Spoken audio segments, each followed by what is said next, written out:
Hello, everyone, and welcome to Mexico City. In Mexico, it's the Mexico City 2017 Hyundai Archery World Championships on a beautiful, sunny, and warm day in Mexico City, and we are at the Zocalo. The Zocalo is the main square here in Mexico City, and it is a packed crowd early on in this day as we get set to crown some world champions over the next 2 days.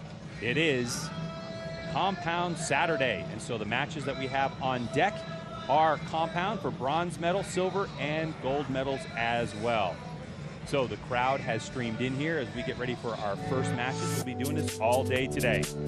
Now, Mexico City, one of the world's largest cities, boasts over 8 million people in the city, 22 million in the area. This spectacular venue played host to the 2015 World Cup Finals. It was such an awesome event that World Archery decided to return to this bi-yearly event right here in Mexico City, and it's time to crown some world champions. I'm Greg White, sitting alongside Lucy O'Sullivan. Lucy, good to have you here. You, as a junior, were third in the world. You are two-time winner of the British National Championship, World Cup competitor 3 times to the World Championships. It's great to have you here. Hi, thanks for having me. Such a great day today. It is a fantastic day today. I mean, the weather is absolutely perfect. And of course, when we talk about archery, one of the things that we always talk about is what's the wind doing? What's the weather doing? Of course, it's perfect. For today on tap, we have compound women's team bronze medal, followed by the compound women's team gold final, and then the men will step on stage, and we'll have the bronze and gold, and we'll tell you who's in all these matches here in just a minute, because what we do is, well, we have a 72-arrow round qualifier that happened earlier on in the day. They take those top 3 shooters from the country, accumulate those scores, they rank them, and then they start shooting them off. Yeah, so as you can see, Korea and USA shot against each other, and Korea got through.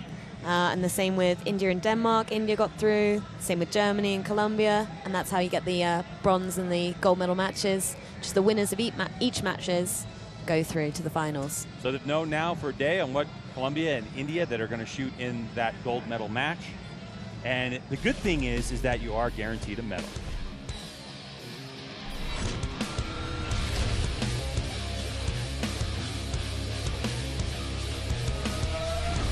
Now it's time for introductions for the bronze medal match for the women's team.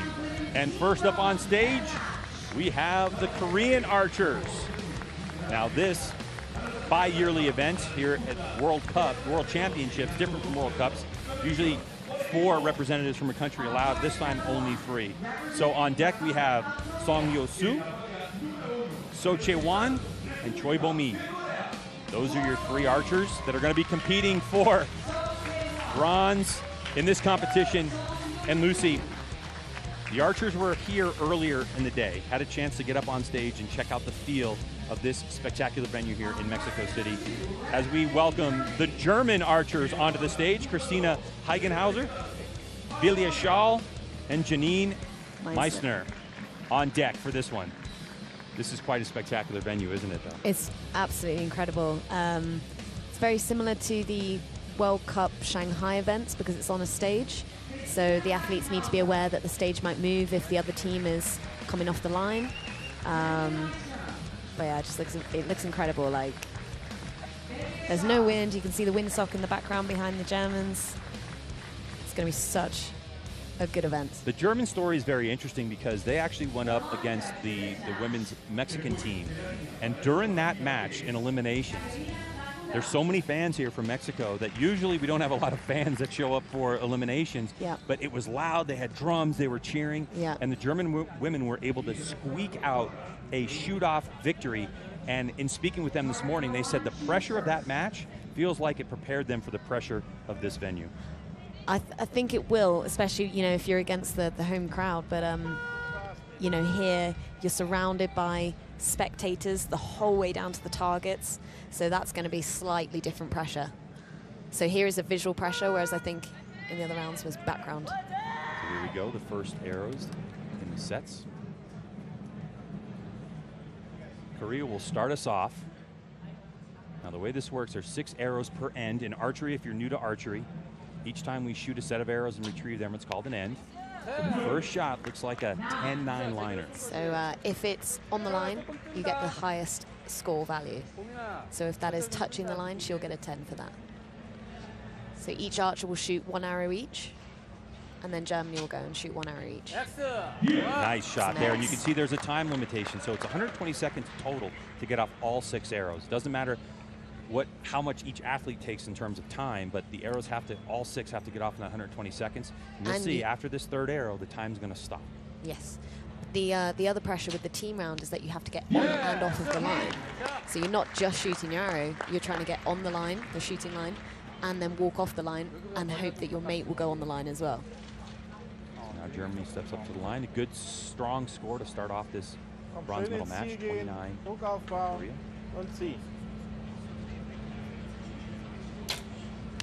Nice, solid shot.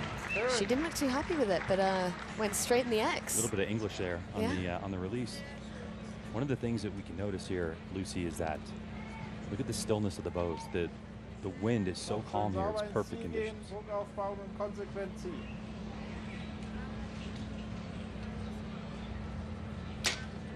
Nice.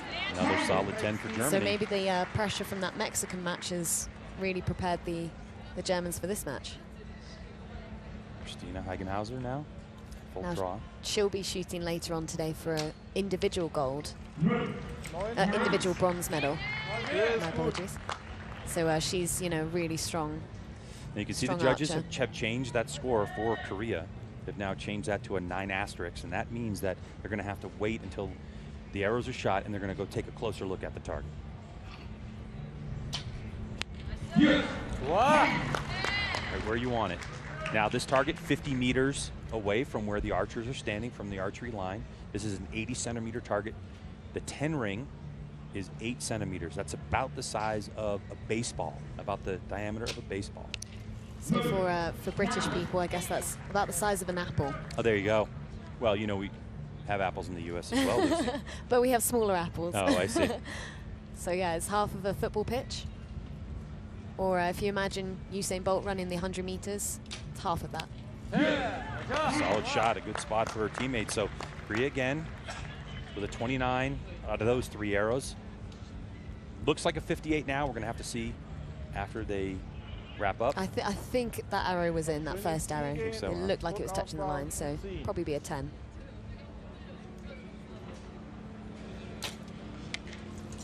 So that looks just out of the line. For Janine Meisner. Oh, but they've scored at a 10, so. Let's take a look. The judges will go down, and they have magnifying glasses, so the judges will check the arrows for each country. Belia Shaw. You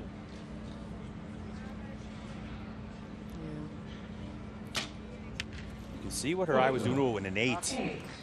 She definitely didn't look comfortable on that shot. So Meisner, she's actually got a sort of patch on her cap, and that relaxes the left eye. So if you're left eye dominant in archery, but you're right-handed, you want that eye to be closed. Wow, so a flinch from Germany at this point. 1 second left. This is where a team really becomes important, doesn't it, Lucy? Because you're there as a team. You're not an individual now kicking the can. You're there as a team, and you're able to say, hey, don't worry about it. We'll catch up. Exactly. We got you. You're also trying to make sure that you shoot all of your arrows in that time. A good slow-mo shot. Excellent pictures from our World Archery crew. And you can see the vibrations and how the string vibrates as well on the release. That's all that energy that's created by drawing the bow back being released and sending that arrow downrange. A lot of people ask me why we have those long sticks at the front of our bows. Yep.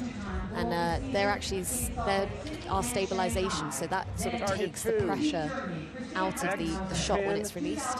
It's also a really good aiming tool if you've got a lot of weight on the front of that stabilizer. It kind of slows down how the dot looks on the target. They also have stabilizers on the side of the bows for a variety of different. So one thing to know about archery is that everything is very specific. It's very custom. Yeah. There's no one way to do anything, is there? Everyone has a different bow setup. So we all have pretty much the same bows. What's interesting is Meisner's, she's my height, so she's 5'1". Yeah, and she's shooting one of the bigger prevails. And bigger, we mean axle to axle. So actually, where the cam axles are, that's one of the ways that we measure. One of the longer bows. One of the longer bows. Now in target archery, oftentimes people like to use longer bows because they feel like it gives them a more stable platform to shoot in, as opposed to, say, hunting with archery, is you want a smaller bow to get in the bluffs. Plus, you want a faster bow usually, where in target archery, because you're usually in a mostly controlled environment, you know, it depends if the wind's blowing, you can pretty much set your sight and then get ripping. So because Germany is now behind in the match, they will start out in this first 3 arrows. So if you can see behind Meisner's bow, she's got like an eye patch, and that just sort of relaxes the eye. Whereas her teammate, I don't know if you'll notice, but her left eye sort of... It opens and closes. Yeah. Oftentimes, depending on dominant eye, some archers will have to do that in order to really get a good, clear shot of the target, or to even double check sometimes. Yeah. So I, for example, use a sticker on my pillar glasses. Shot. That was great. Do you really? Yeah. A It's sticker? a little sticker. It kind of closes the eye off. Yeah, it makes sense. Lets you relax. Someone like me who shoots, I like to keep both eyes open. When I actually So only shoot with one eye. Right-handed? Right-handed, right eye dominant. Lucky. 9 shot on that one. So you can see starting off this second end, the score was 59-55, and now a 29 for Germany to start off. These girls look really cool when they shoot. That's a good shot. Shoot with glasses. No pressure. Beautiful execution. Right in the 10 ring. Maximum point value for Song. Now, don't quote me on this, but I think all of the compound archers for Korea had to be sort of world-class recurve archers, didn't they? Yeah. And then, you know, if they just weren't at the top of the game for the recurve, they went to compound, and they're absolutely smashing world records. And we've seen Korea's domination on the recurve side, like you're saying, and now they're really starting to create this wave into compound. Turning some heads. They were the #1 qualifier coming in here. #1 in the world in terms of compound women team ranking was Korea. So a lot of people thought it was a bit of an upset. They would get into the bronze medal. A lot of conversation about Korea was that they were a foregone conclusion to get into gold, but this is archery. This is exactly why you have to shoot the arrows. 9, so Korea with a 29 so far on the board, matched by Germany, but that 9 could open the door for a larger points gap. Julia Shaw. Again, you can see that eye. We talked about it. You talked about it last time she was at draw. That eye opening and closing. It's just the way that the way her brain works and the way she's aiming it. so 13 seconds left to shoot her shot. Her team will let her 10 know that too. seconds. There's a coach that are talking. So you can see Janine's counting her down. It's a 10-liner, so I think if it touches the line, it's in. So that's why they got an asterisk by the 9. Not a great end for Germany. Watching the Koreans shoot, it's very interesting because they got a very, you know, recurve-based technique. What do So you you mean can when tell you say they that? Look at that, nearly in the middle. Yeah, perfect. We call that the spider. Braden Gillentine will be shooting later on today. Calls it the dot. The dot. So what I'm saying with the they've got a sort of recurve technique is their posture is beautiful. They're standing up really nice and tall and straight. Their shoulders are down, their front shoulder. It's a really smooth kind of draw. There's no sort of hanging about. And everything's quite fluid. There you go. Yeah. There you go. That little ring in the middle is what we call the X ring. Not really used in competition here for World Archery, but it's something that every archer strives for. There's no question about it. Yeah. X count's a big part of practice. No Especially if you have a tight match. You really want the X. You want to be the closest to the middle.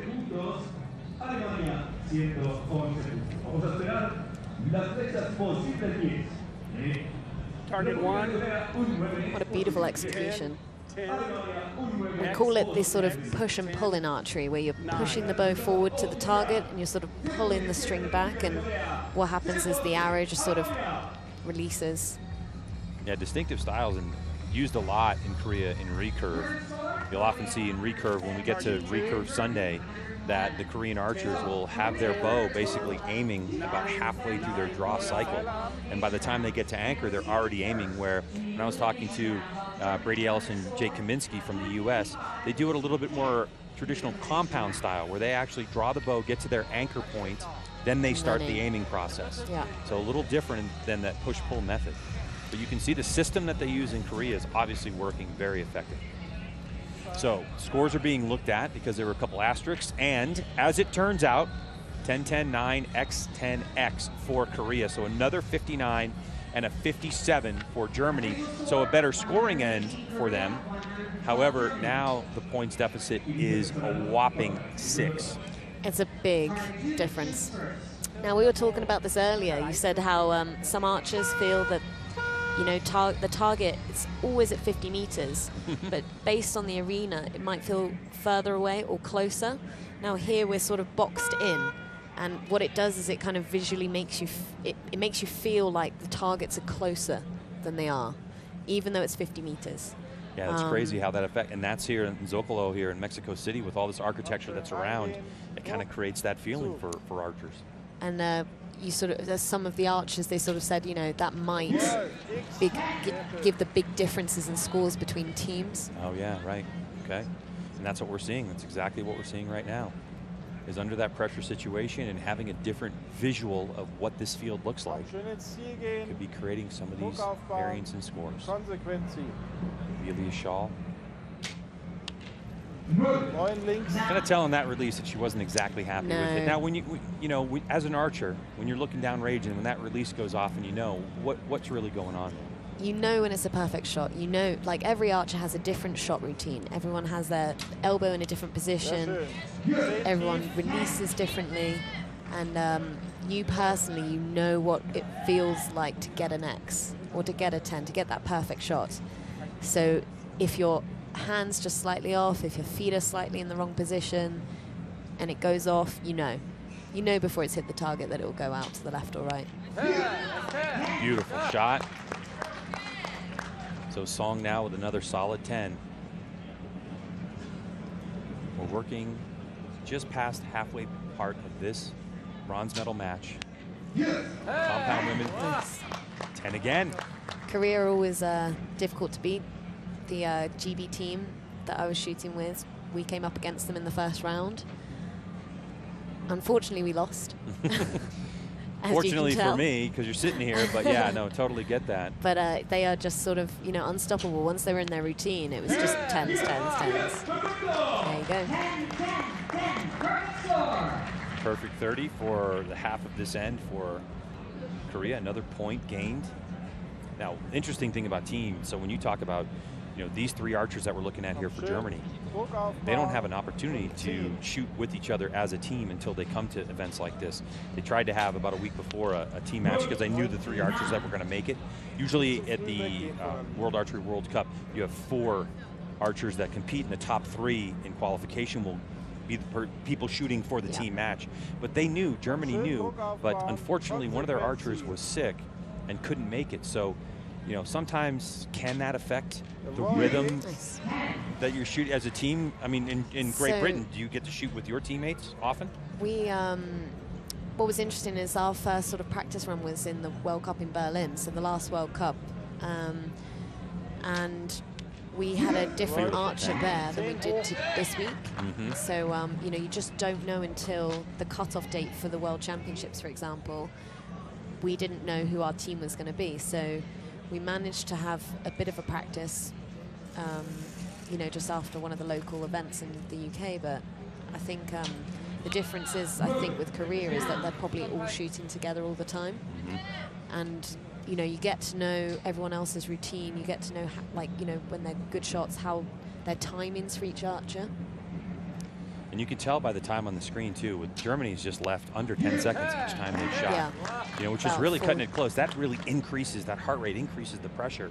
When you have a teammate behind you start calling out seconds, I can imagine how much pressure there is. And especially if you're the teammate as well, you know, you're sort of willing your teammate to shoot that shot. You know, like, you've got 12 seconds to go, shoot your shots.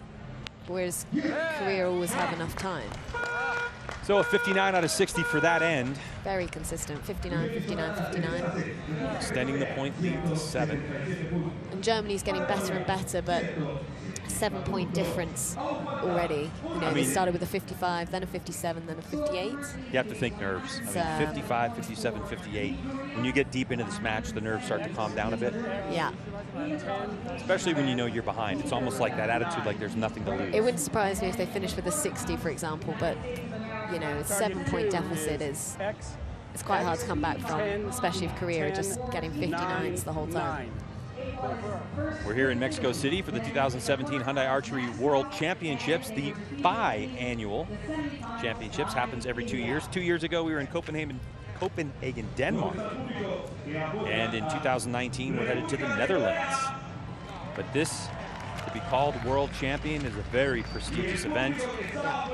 As we're shooting for compound women's team bronze at the moment.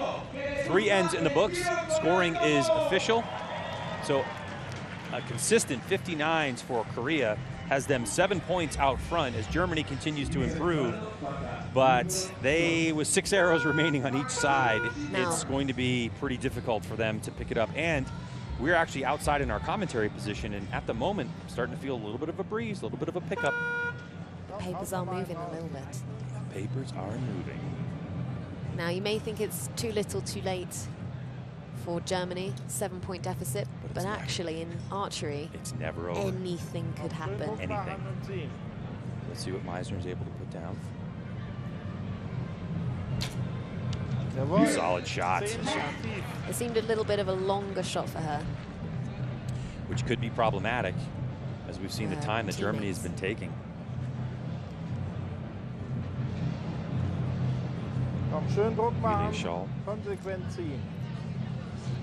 So every team is different with how much they practice together. I think you usually know the national squad. We're quite lucky in Britain because we do have you know, training camps in the winters, so we get to know sort of the top 6 archers in Britain. But every team's different. So an opportunity for Germany to try to put up a perfect score here and at least put pressure on Korea, but not the case. They still drop another 2 points. So Korea in firm control of this match, with the wind starting to pick up at least where we are. Lucy, you mentioned that. Pretty shielded. It's pretty shielded, actually, as you have... Down in the arena. Yeah, down in the arena. The stands help to shield it a little bit. So what we're feeling up here isn't necessarily what they're feeling down there. We can see that there's a windsock down on the field, and it's starting to move a little bit. Not affecting Korea's shot. Another solid... That's pretty... Basically, Korea need to miss for Germany to get an opportunity, which I don't think is going to happen today. They have been solid.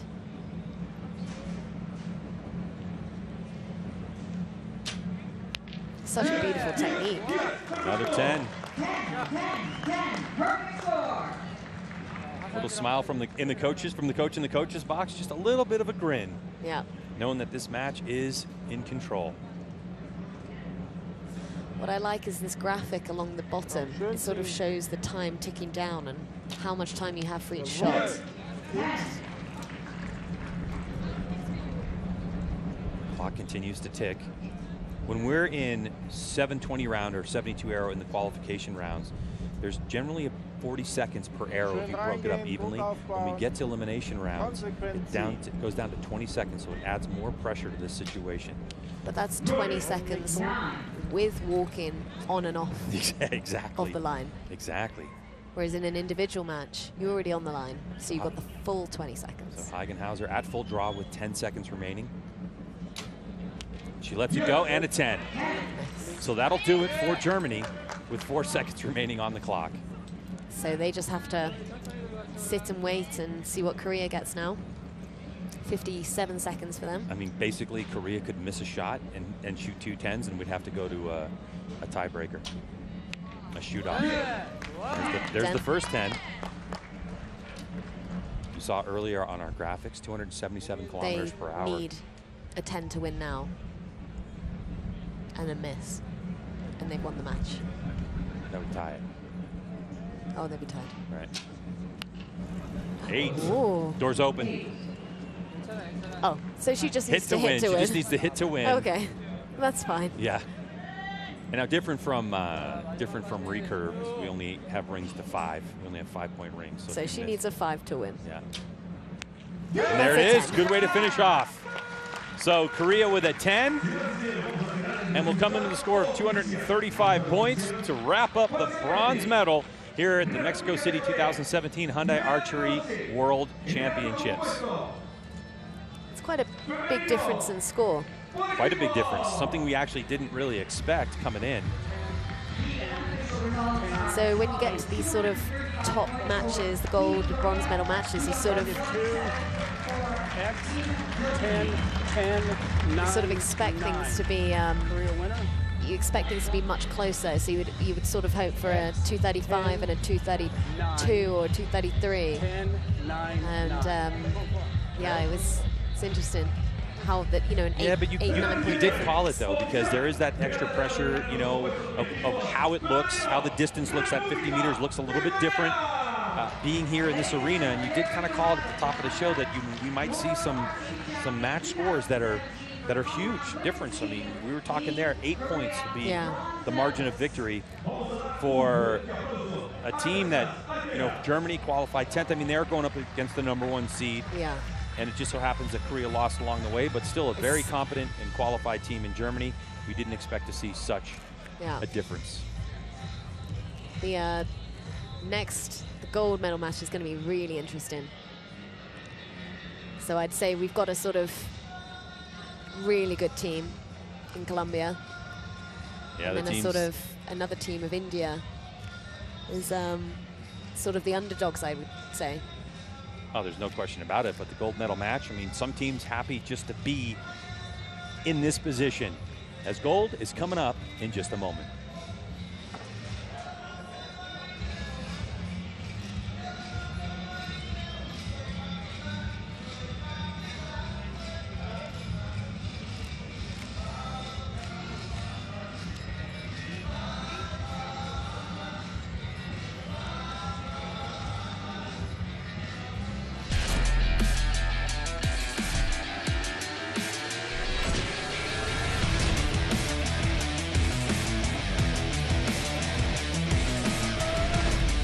It's time for the compound women's team gold medal match.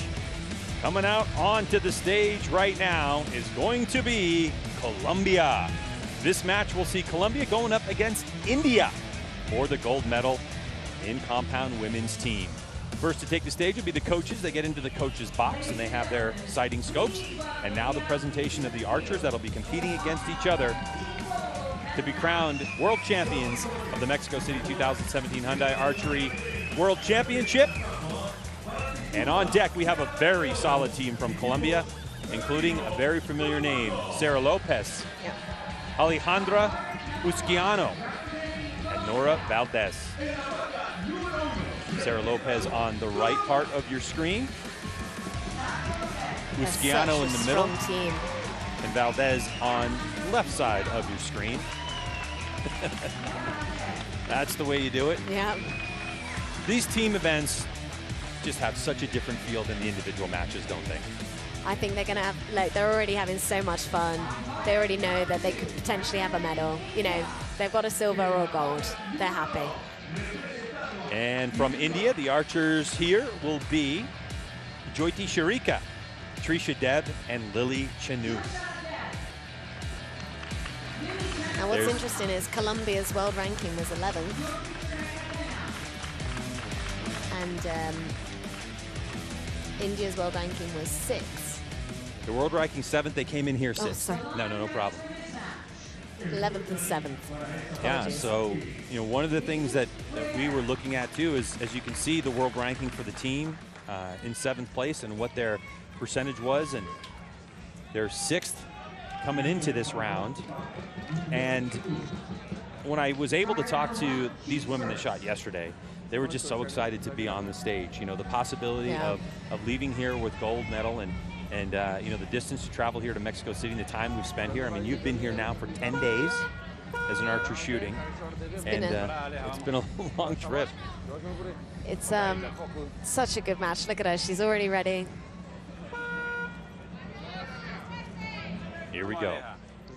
Team gold medal for the women. First up, Colombia.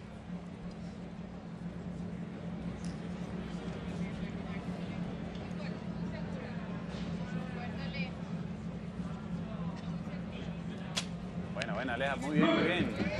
Un toquecito arriba. Súbale un toquecito, Sara.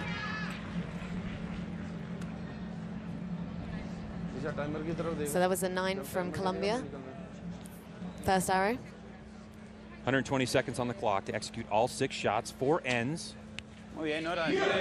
24 arrows total. What's interesting is they've shot 1 arrow at each face to start off with. Yeah, because there is no rule that says that you have to shoot the same target. They eventually, right? It has to be 3 on arrows. each side. That's the important part. And that was a 10 for Sara Lopez.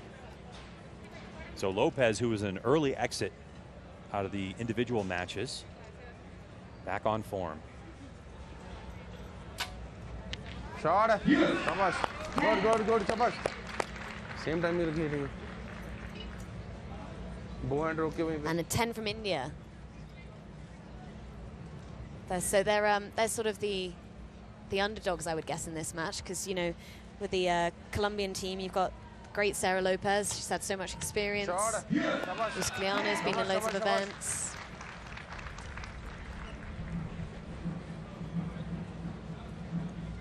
Tight shot dena. 2 10s to start off with, solid. She's got quite a high elbow. So what I mean by high elbow is her back shoulder. Oh, nice.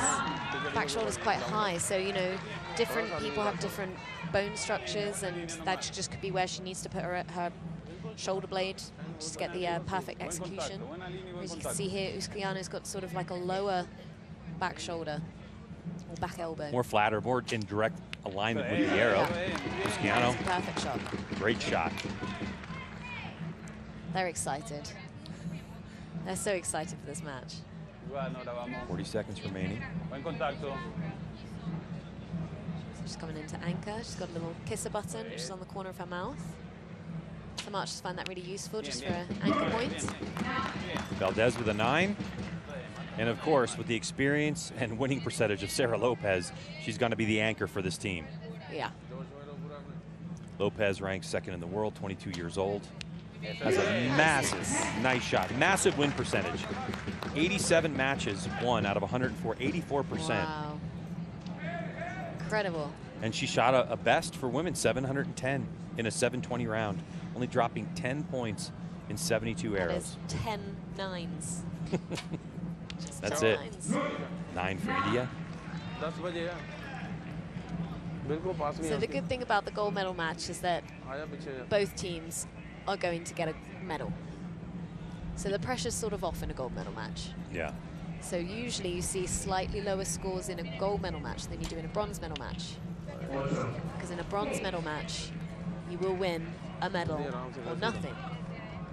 So the scores have to be slightly higher. Because here, India's 10 more seconds. Comes the 9.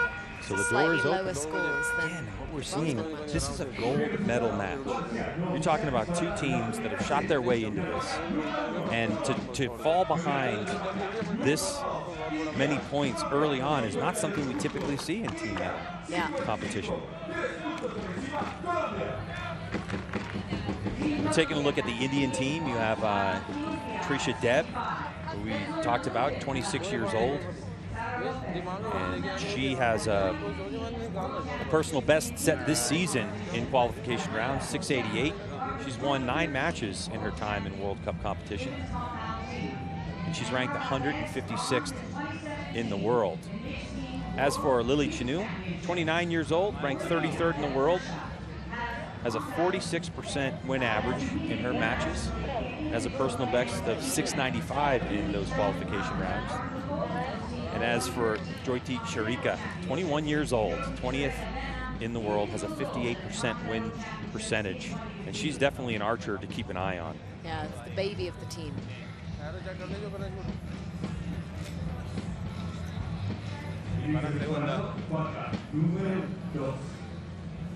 Target number So because India are behind, they'll shoot first now. So they got 55 points out of a possible 60. For India, Lucy, do you feel like it's desperate times? I mean, this is the hardest thing about archery. You know, the maximum point value, you know what that is. So it's not like, you know, some other sports where you can kind of influence your teammate or your competitors and claw your way back in. It's just about that shot execution, isn't it? Do you know what I think? Sometimes in a team round, if you are behind, the good thing is that you've got your teammates there. So if someone does get a 9 or an 8, it doesn't matter because you've got your teammates there who could get a good shot. And keep in mind, anything can happen. We've talked about it before. Anything can happen. Equipment malfunction. Now, the only problem with India is that, and everyone knows, is the Colombian team are really strong. You've got Sara Lopez, you've got Rusciano, you've got Valadez. You know, it's you know you're coming up against a good team. And that can work its way into your head. That can work its way into your head. But so, you know, if it was an individual match, it's much more pressure. But because you've got your teammates there, if you have fun, there you go. That's the way you do it. You just get on with the job, look after each other, you're more likely to succeed. Beautiful shooting from India when the pressure's on. 3 solid 10s for 30. That was Giano.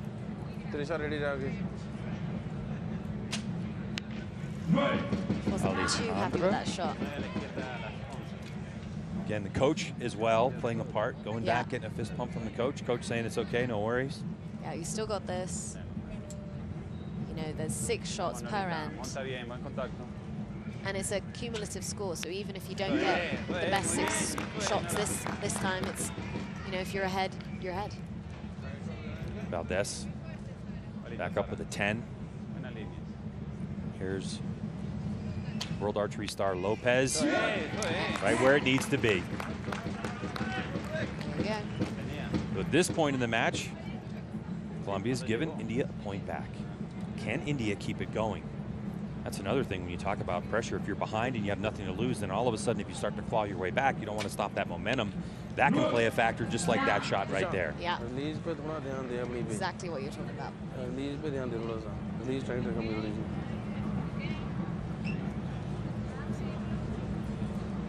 It's quite a lot of pressure in that situation. You know, you've got all of the spectators, you've got the big screens.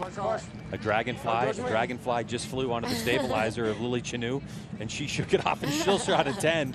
Now I saw that fly right into the screen.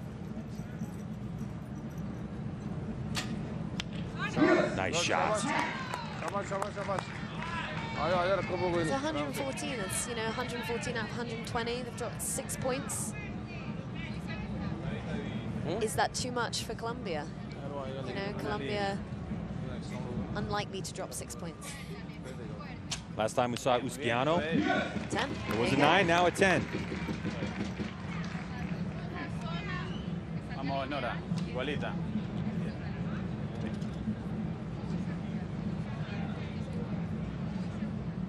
Valdez. En contacto. Muy bien, perfecta, Nora, muy bien. Now, just sort of how she shot that, you could sort of see it was going in the 10. She looked comfortable with it. Look at the confidence of Sara Lopez when she draws that bow back. Knows. Just so much experience at her young age. Yeah, you called it. I mean, you can just see on the release. Yeah. So yeah, dropping 6 points is too much for India, really. I mean, you know, when you look at the resume of Sara Lopez at 22 years old, it's absolutely astonishing. You know, she was focused on coming to Mexico City 2017 Hyundai Archery World Championships. It was this event she hasn't won. It's pretty much the only thing she hasn't won. Yeah, it was quite a big upset for her. It was, because she had put so much energy and so much effort into it. And sometimes all that training, all that expectation. Too much pressure. Yeah, too much pressure. She was, yeah, I think she was quite upset during her individual match. So this is an opportunity for Sara and her team for a little redemption, to walk away with, you know, gold medal in team competition. So yeah, if she walks away with a gold at a World Champs, I know it's not the same as an individual medal. Yeah. It's not the same as being the world champion, but your team is a world champion. You know, it's a big deal. And it's the first step for her to look towards 2019 in the Netherlands in terms of individuals. Yeah. And at such a young age and with such an extreme resume, Sara She'll Lopez. only be 24. She'll only be 24. A long career ahead of her. The next world champs. So here we go, India up again for the third end out of 4. The score 117 to 114. So India down by 3. Oh, that's a liner. Yeah, 9 or 10. They shouted 10. Trying to will it in there. Love that the Indian coach is wearing his jacket. It's such a hot day here in Mexico. It is if you live in Chicago like me. Good, solid 10 there.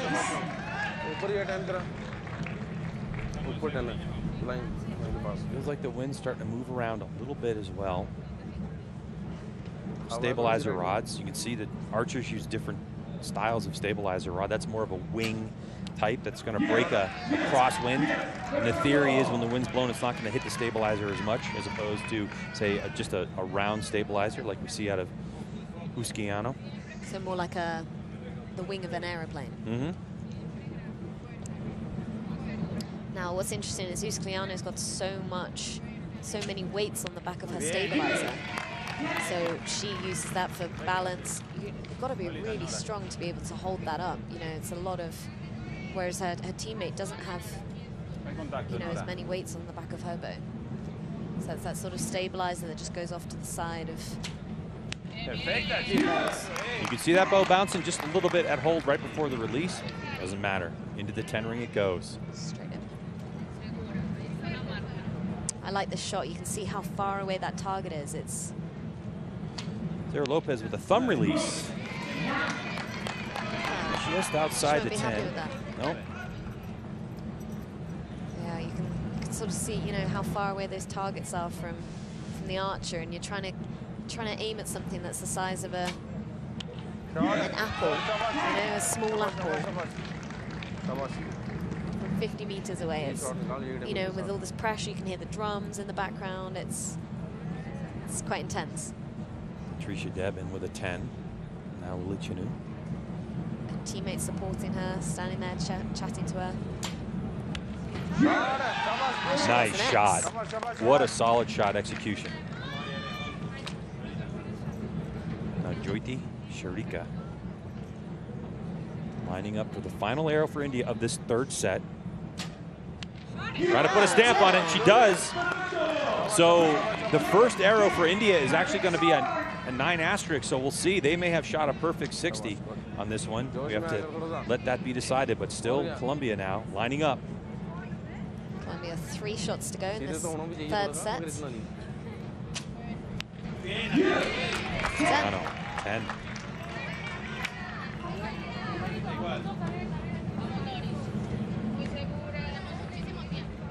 Laura Valdez. 20 years old, 66th ranked. Not a lot of experience. Won 2 out of her 8 matches. Pounds it right in there. She's had a best 720 round score of 692. Very solid score. I think the good thing is if you've got such a strong archer as Sara Lopez in your country, it's going to bring everyone else up. You know, who do you practice against? So I practice against world #1 or, you know, world #2 now. Yeah, exactly. So, yeah, you know, you're going to have to up your scores to be in contention to beat your teammates at It raises the level. It definitely raises the level. You know, so later on in the day, we're going to see one good archer. Yeah, exactly. In your country. Well, later on in the day, we're going to see for compound men's team bronze is Croatia. And I asked all 3 of those archers, the Croatian archers, how strong is the program in Croatia? And they're like, well, it's not great in terms of development, say like the United States has or Korea has, but when they have 1 good shooter and then 2 good, and you have 4 good shooters, they keep elevating their level, and the competition's very high. And so that just keeps them going and keeps them motivated to practice. And that's what you want. You know, or if you can get a few good juniors that come up and it sort of raises the level of the seniors as well. Yeah, we're seeing that in the United States a lot, actually. There's some juniors coming through the ranks right now that is turning the heads of some of the older stalwarts in archery, like the Rio Wilds, you know, looking back and saying, wow, these kids are really starting to shoot some incredible scores, and they're not even 21 years old yet. Yeah. You know, so there's older archers like myself who get into it and think, wow, there's no chance I'm ever going to be in a World Cup team. One day, maybe. So last end. All right, last end, and for India, it was confirmed a 10, so a 60 score. So India closed the gap by 1 point. Now there's only 2 points. Now tensions are starting to get really high. Every shot makes a big difference in this match. So if India do the same again, perfect 60, and Colombia, you know, get 5 10s and an 8, it's tying the match. Oh, difficult Not like that. shot. Not like that. Trisha Deb with a 9. Disappointment you can see in her body language. That's okay. She's still got one more shot to do this round. 29-year-old. So maybe the winds just changed, because if both archers shot their arrows in exactly the same place, could be the humidity. Maybe it's starting to rise. Oh no, the arrows go low then. Sharika, 10. 10. But all 3 archers have got groups slightly A little high. Yeah, you're absolutely high right. left. Could be aiming sometimes. Sometimes you drop an arrow in there, even though you're going for the middle, your eye tends to go towards where the dark spot is. Yeah. So Colombia seemed pretty comfortable then when they were watching the Indian. Ooh. Looks like she caught the line on that one. So that could have been the door opening up again for India, but it looks like it's going to be on the 9 line. This match is much more intense than the bronze medal match. What we're looking for right now is a good sign, if the archer's nervous, is how much that bow shakes. It's a 10.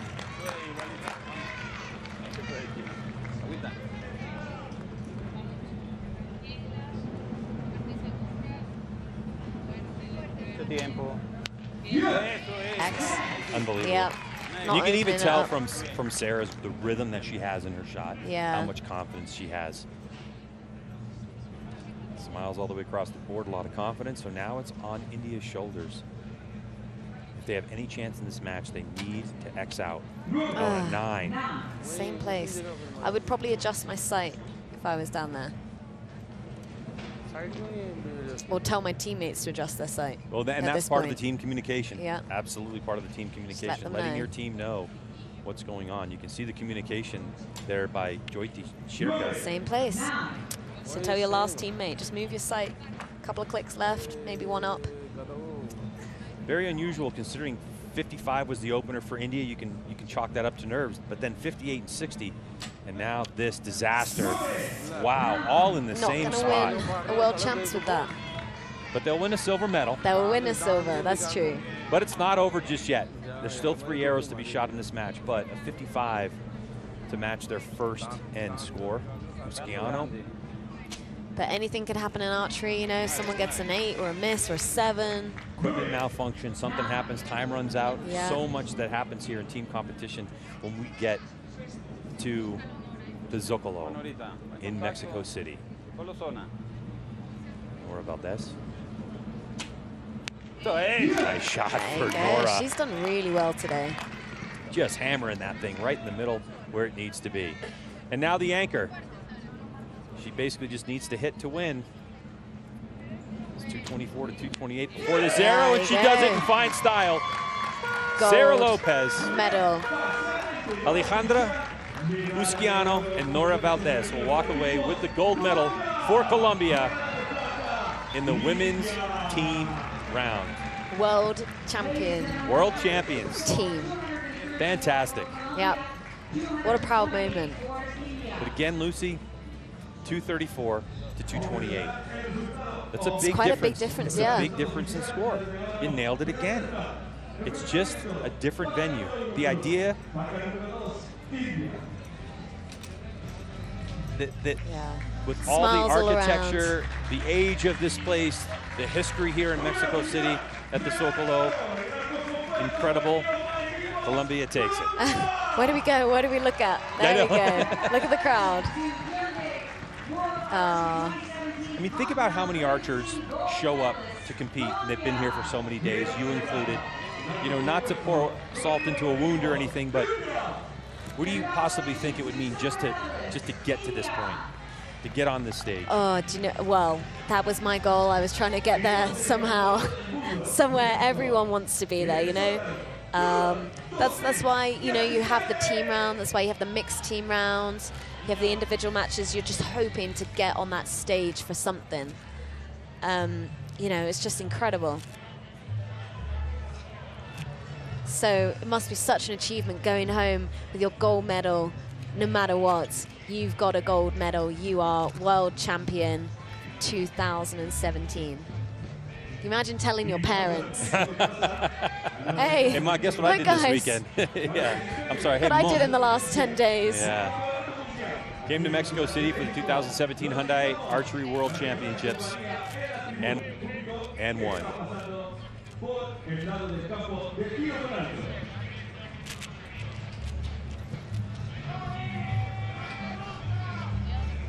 There's more on tap, though, here from Mexico City at Zocalo. As we have the men coming up for bronze and gold medals.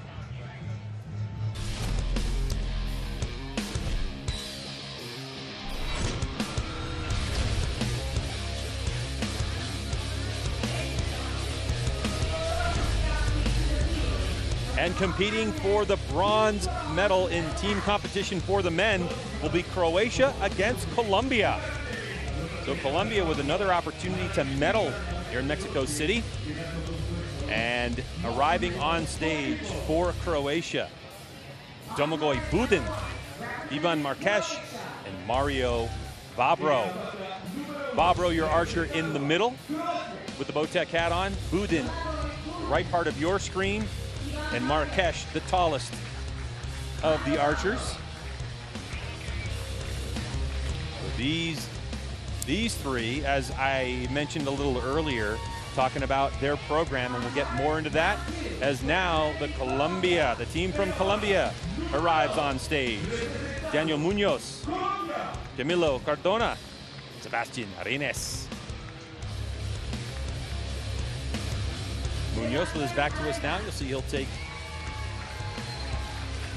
his place on stage. Cardona off to the left, and Sebastian in the middle.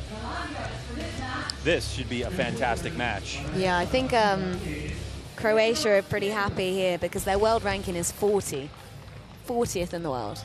Amazing. Whereas, you know, Colombia, their world ranking is 9th. So both teams, you know, lucky to be here, considering their world ranking, but I think Croatia especially will be pretty happy with the result.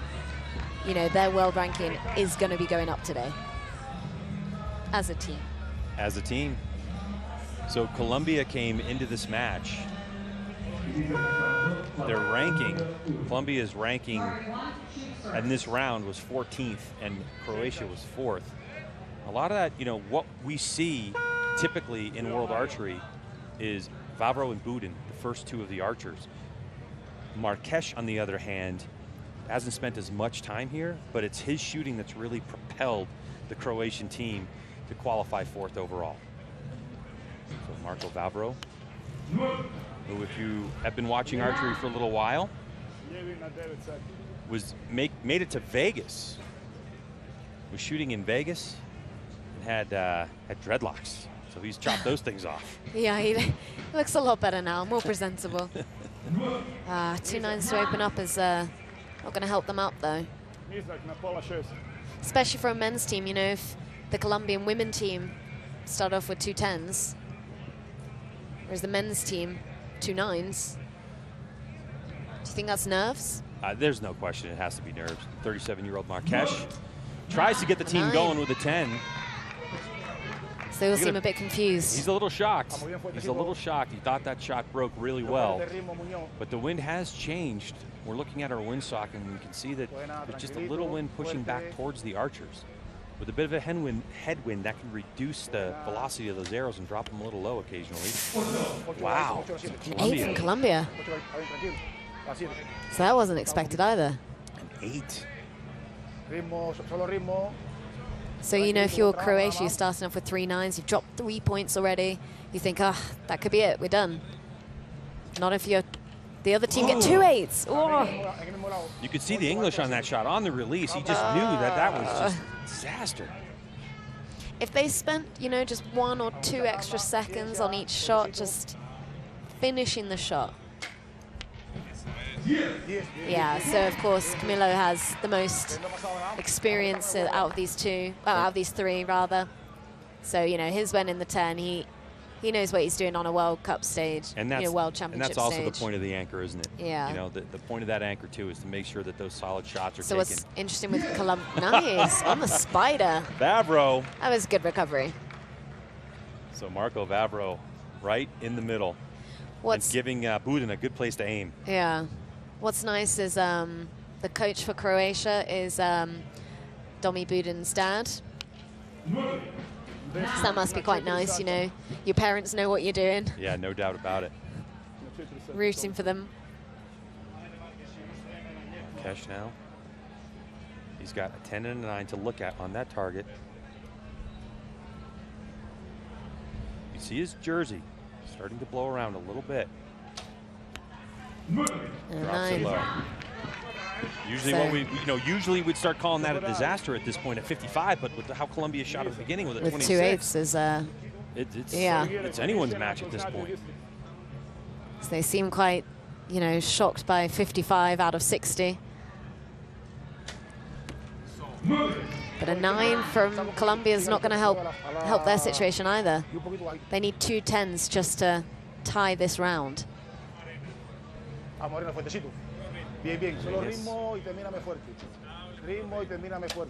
His chance, and he does. He'll close that gap a little bit. Now, as crazy as this scoreboard looks at this point, especially for a bronze medal match, a 10 here would tie things up. 55 in the first end for both. That anchor of the team shooting last. 10. There you go. Wow. So all that drama built in that all first that end. Drama. First 3 arrows of drama. We'll close it out with 55 for each team. So only 1 10 shot by Croatia, and it was about as 10 as you can get. I mean, it was right on the spider, an X, but 5 9s as opposed to Colombia's way of getting to 55, much different. 2 8s, a 9, and 3 10s. So every athlete that I've spoken with since I've been here, Lucy, and I'm sure you can confirm this, the wind here in Mexico City tends to be very tricky. It's not out on an open field, and usually, you know, most places we shoot, right? It's wind coming from one direction, it may be gusty, but here it seems to come at you from all different angles. Yeah, it was interesting where we were shooting in the ranking round. You know, the wind was sort of just going left, just going right. Really, you know, although it says, you know, 1 mile an hour winds or 0.6 mile an hour winds, it is slightly gusting to the left and the right, so you just don't quite know where to aim. Aim in the middle and hope they go in the middle. But it helps with team.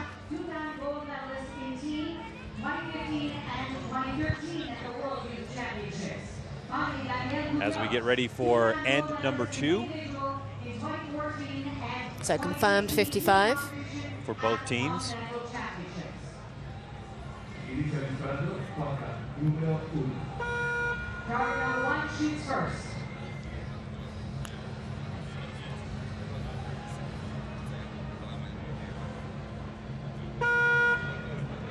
Those horns going off, the indicator to the archers of what they're supposed to do. So that first horn indicates that you can step up on the line and then start executing your shot. 120 seconds on the clock for 6 total arrows. There'll be 3 arrows each team, as you've seen before. And Bravo starts off with a 9. So just 9s with the, you know, in a men's team, you wouldn't expect many 9s at all. Domagoy Budin, 8th in the world, 20 years old. In matches competed and won 62%. Experienced archer already, and really has had a surge in the last I would say 18 months, really 12 months. Yeah, he's their sort of anchor. Which is interesting that he's in the middle. Usually you put your anchor, the sort of best teammate, I guess, at the last, sort of first or last. But a good arrow from Marques. So Marques in with a 10. So starting to figure this venue out. Totally different. And, you know, as an archer too, you're actually standing on a platform, not on the solid ground like you usually are. So it has a different feel to it sometimes. 9. This is a boxing match right now. It is going back and forth in terms of our scores. 55 to start off this second end, and now each team starting off with a 9 score. You can see those arrows are well worn. And is that a 10 or a 9? Looks like a 10-9 liner. So that will be judged by the judges on they sort of stand by the targets, and when all the arrows have been finished shot, you know, that when all the arrows have been shot by both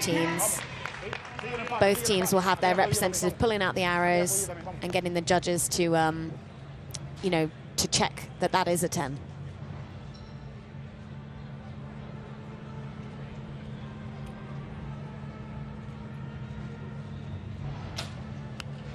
Nice, solid shot. That was nice. To kick off the second half of end number 2 for Vavro. Now Budin. To anchor. We haven't really talked much about that anchor point. You can see a little bit of nerves in Budin. As his thumb was coming around, a little shaken. Oh, you called that. Just didn't look as perfect as you usually did. It didn't have the flow like we've seen from Dami Budin. They've got 20 seconds left, so he's got loads of time.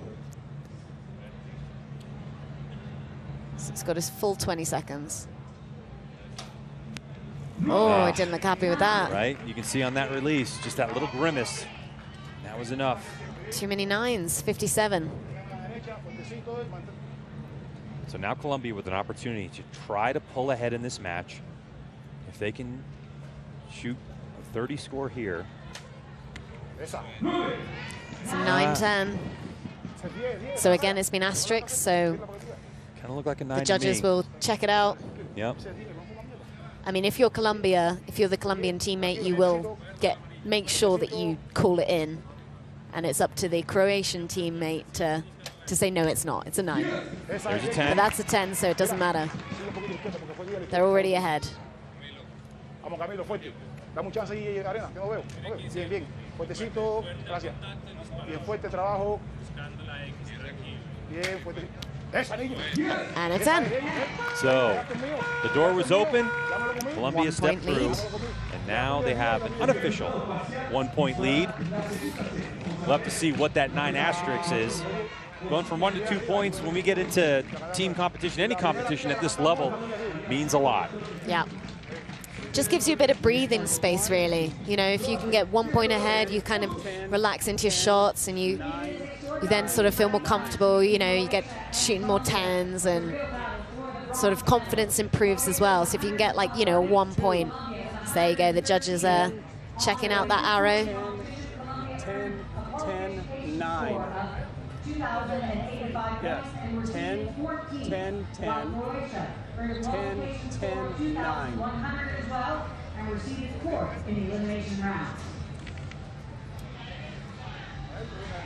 Good shot of Slow-mo Vavro in his shot. release. Oh, I remember him with the dreadlocks now, yeah. Yeah, remember that? Yeah. You know what's funny, though? He has the beard. He looks totally different now. Totally different. I've had friends who shoot who have literally trimmed their beard off and have had to adjust their sights because of the difference of left to right. Even those few millimeters, that anchor point changes. Yeah. It's the same if you gain or lose weight in archery. No doubt. You know, your bone structure becomes different, and so you've got to change your anchor. It's true. We saw it actually a couple of years ago from Rio Wild, who was not here in this competition, but number 6 in the world in men, and he dropped a bunch of weight a couple of years ago, and it actually affected his shot. Yeah, completely. And so he had to gain the weight back in order to get back to where he was shooting. That'd be a great excuse to eat donuts. Not saying he did. Oh, I need to put on weight. Yeah, my archery's not that good. My anchor's off. What an excuse. What an excuse. 2 points then. So a confirmation of the score for Colombia. So they actually shot a 59 in that end. So they will have a 2-point advantage as Croatia will start off being the team behind Marco Vavro. Love it. That's an X. You know, the way he holds the bow too, his holding arm and his hand, how relaxed it is. A lot of people think you need to grip the bow with your hand and make that contact on the front end. But if you think about it, as you look at Budin right now, he's pulling that bow apart. And so the bow will stay in your hand even if you just have an open, That's an X. Nice. grip. So now Croatia's starting to find their rhythm as a team. They do look more relaxed. You know, you're right. Their shot looks better. Everyone looks less stressed. It's not as sort of, you know, it's an aggressive shot, but it doesn't look jerky. Whereas before they were just sort of, you know, twisting it out into the 9. 4 sata. Marques with a 9. Na 4 sata. Couldn't keep it going.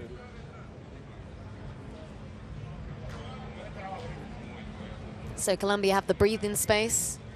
Now I can tell you that Marques has moved to Vienna, so he doesn't have an opportunity any longer to shoot, you know, with his Croatian teammates. Oh, that's a shame. Oop, dropped a 9 out the bottom for Munoz. Now Arines. It's an interesting release. A finger release. Very hunting style. A lot of hunters will use that. Oh, interesting. That type of release aid. A nice sort stroke of and it's in. popular in the sort of early noughties in Britain. And what? In Britain, it was kind of popular in the early noughties. In the early noughties? Noughties. What were the noughties? The 2000s. Oh, not meaning 0. I see what you're saying. Naught. Yeah, naught. Zeros. As in 0.0. I get you. A 9 for Colombia. So now the scores close back up, only 1 point the difference. Croatia's got to be feeling it right now. I mean, heart's got to be pounding because you have the opportunity to try to claw your way back into an even score, maybe even take the lead. No. Wow, you could tell on that release too from Vavro. It just didn't look comfortable. Yeah. Dot wasn't where he wanted it to when the release went off. And we talk about that, you know, there's different types of releases. There's release aids in compound archery. You have what's called a D-loop off the string where the release aid hooks onto it, and a couple different types. As you see, Budin, he uses that hinge release. Yep. Versus a trigger release, and there's two main types: the finger trigger we saw, the hunting style, and then more of the thumb release. And but the idea, I think, you know, Lucy, is as you're aiming that shot, is to have that release go off as a bit of a surprise. You don't want to command it. The good shot from Marques. You want the bow to sort of do the work. You don't want to have to force a shot.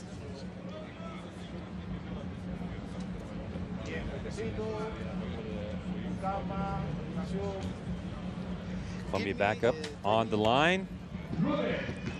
Oof, caught a 9.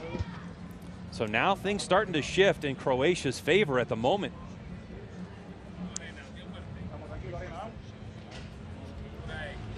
So far in this match, Croatia has gotten a point back. Oh, good solid shot. So that should be a 10. There it goes. Switches. For any of the non-archers out there, we're talking about the release aids. Now, what we mean by that is the metal that these guys are holding in their hands. So it's sort of like a mechanical aid. You're not having to hold the string with your fingers. So what we mean by a surprise shot is that the mechanical release sort of does the work for you. You know, you don't quite know when it's going to go off. You sort of, you either have a thumb release where you put your thumb on the trigger and you sort of work the shot, push and pull, or you have a, like that one. Yeah, saw the cloud open up. That was done by an actual thumb release. That was done by pressure. Yeah, by pressure. Just opens that up. Great shots here from World Archery. In the slow-mo shots, you can see exactly what's going on with those archers. As initially, it looks like 9, 9, 9, 9. As one of the shots for Colombia is under review on our scoring screens, it's at 170 right now, but there's an unconfirmed shot for Colombia. It's a 9-10 liner. So if that comes back a 10, they'll have a 1-point advantage. If not, we're going all tied into the final end of this match. Such an intense match. And it looks like it's confirmed as a 9. You can see it on your screen. So now 170 points each. 170. For the bronze medal. This is the match that we've been looking for all day so far. The intensity is really ramped up. And if you think these archers are trying not to look at the score or even understand the score, they know what's at stake. Literally anyone's game now. It is based on these 6 shots. It doesn't even matter about the last 3 ends now. The pressure is on. So much so. Not only executing a good shot, but you've got to make sure your shot process is solid, not have an arrow come off the rest. Make sure that that release that we talked about is functioning properly. And you've got to put all this distraction, all the crowd, the score, and everything out of your mind and execute. And as each archer only has 2 opportunities to do it for their team. Yep. And but the good thing here is that you're in a team. You're not individual. You're not solo. You know, they'll be talking to each other now. They'll be encouraging each other, telling each other where the wind is. You know, saying keep relaxed. You can see Domi talking to him there. You've got the coach there with you as well. There you go, 10. Good, solid shot from Vavro. Puts in the 10 ring, catches that line. Now it's Budin. In front of them, just below the targets, is the time counting down. Just needs to relax. As well as the wind. So he needs to sort of push the bow forward into the target and pull the string. There you go. Beautiful shot. Now Marques. It's so interesting because those last 3 ends almost didn't even matter now. If it's all tied. Look at Marques shaking, though. You can kind of see. You have to distinguish. Is it the camera? No, he executes that shot really well. I'm not sure if it went off, that he thought it was in there, right? I didn't know if that was going in. So Croatia putting the pressure on Colombia. Colombia have to get 3 10s to stay in the game. Bronze medal on the line. Loser walks away with 4th place. Ooh, a liner. Looks like it caught the 10. Back and forth they go. Now that's the problem with the bronze medal match. You know, you've done so much, you've come so far, and you could potentially be walking away with nothing. Oh. I think this may be a tied match. You're predicting it a little. I was thinking the exact same thing. If they go, it would be exciting if it was a tied match. And we go to a shoot-off. If it's a tied match, we go to a shoot-off. But this arrow, so critical for Colombia to stay where they need to be for the final 3 arrows. Need a 10 to stay in the game. Good, solid shot, and you can see his face on execution. That experience pays off, and a good bit of time as we look at 61 seconds for both. So looks like they have good bit of time to execute. A little bit less than half of that time allotted to rip off those first 3. Both teams on 200. Needs a 10. There you go. Keeping the pressure on Colombia there. The question for Croatia, with Marques's experience, is he the man to anchor this team? Well, it's all about it now. Budin at full draw with an opportunity to keep things going.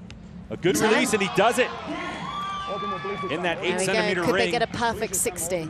From 50 meters away. Ivan Marques. Oh, he looks a little nervous. He does. You can see Vavro talking with him. It's a bit of a shake there. Just needs to focus on the 10. Oh, a 9 up high. So a good shot, but that Colombia need 3 10s to win the bronze medal. You don't think hearts are pounding right now My around this stadium? Absolutely, goosebumps all around. All the experience for these archers. Oh, that is 1. And a good 2 10. more. Oh, he's happy with that. Munoz, pumped.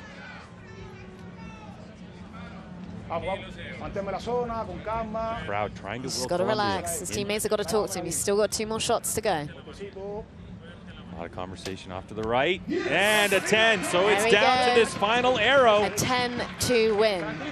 Now. And the most experienced No pressure there.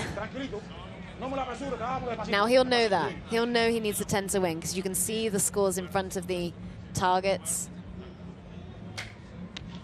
Oh, it's a 9.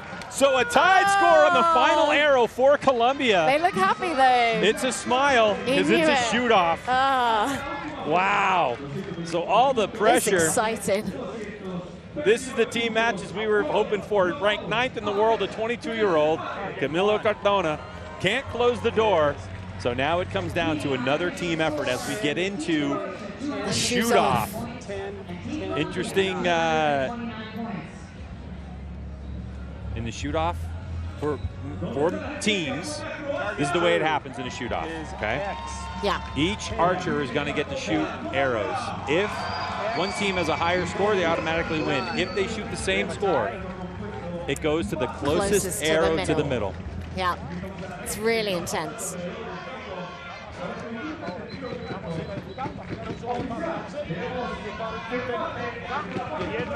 The crowd is going crazy here. This is what we've been looking for all day. This is what we wanted. So the judges will change the target faces, so it's fair for both teams. Yeah, plus for them as well, the judges want to be able to see a nice clear target. Yeah. Make sure that they know exactly where the lines are. So they will switch targets out. And wow, hearts were pounding on that one. Papa Budden is looking, he's looking quite relaxed. Nervous. Yeah. Nervous but relaxed. Can't read him. There you go. So there he is. For the team that wins this, they'll have an opportunity to stay around the rest of the day and have the ceremonies at the end. We're taking some time now for a fresh competition target. So change in the target faces. There you go. And only one. You only need one because it's one arrow each archer. And then if it's a tied score, it will be judged. So if both teams got 30 points, whoever gets an X will win. All right, so looking at the scores, Lucy, I want to talk about momentum here a little bit. Croatia started off with a 55, then the 57, then a 58, and they finished with a 59. Colombia, on the other hand, 55, they went straight to a 59, back to a 56 and a 59. So if you're looking strictly at is there something as momentum in team activities, it's really hard to judge on this one because Colombia's gone up and down where Croatia's been building. So if I'm calling it, I'm saying Croatia has the momentum. Yeah, they seem to have found their rhythm. They got better with every single end. And Marques got that 9 out of his system. Colombia's a bit more high-low, high-low. Yeah, true. Marques has got that 9 out of his system. Wind picking up again in our position. Now, the interesting thing was you were saying about how if one archer's good in one country, it brings everyone else up, and that's kind of what's happened with the Croatian team. No doubt. You know, these guys have got good because they're training, they're trying to beat each other at home. There you go, next. That's what you need. Bravo. He's happy with that. Oh, that's right. Now Colombia will shoot their first shots. Yep. Budin, just when you get into that rhythm, we're going to alternate each arrow. It's just intense because it's such a short amount of time, you know, 45 seconds for everyone to shoot their shots. Wow, what an answer. Even closer. What an answer. You basically need to hit the spider. You need to hit that little cross in the middle just to keep in the game now.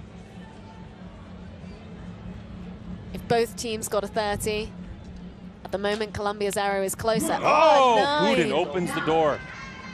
Oh, he won't be happy with that. It's so intense. For a moment, Marques came to the line. That intensity, when you change the rules like this, can do that. So now, 10, move Colombia ahead. Oh, and that's it, right on the line. So Croatia need a 10 to stay in the game. And they need to hope for Colombia to not get a 10. And this 10 for Croatia has got to be on the spider. It has to be on the dot. It's got to be. Because a 9. So Marques. So 9 to win.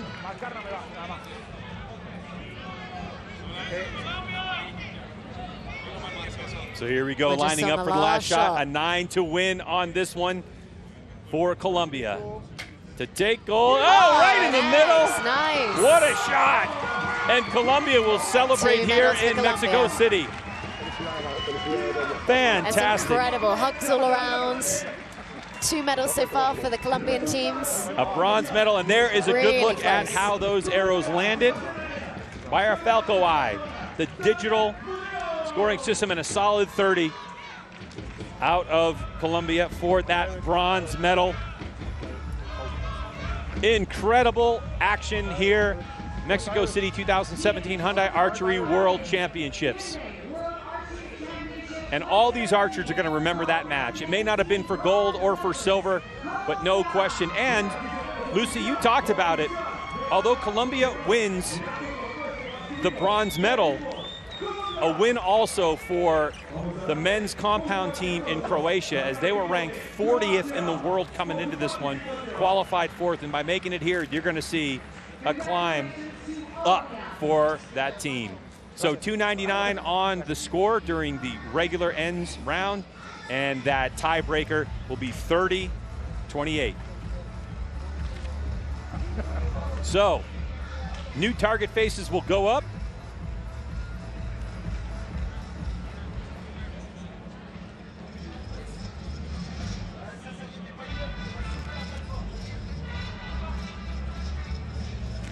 Marquez, you can see there, he's just trying to get that shot off and just didn't quite get it done. All the pressure on him on that last arrow, and great experience for the 37-year-old is Colombia. Look how happy he is. Amazing. Yeah. So, yeah.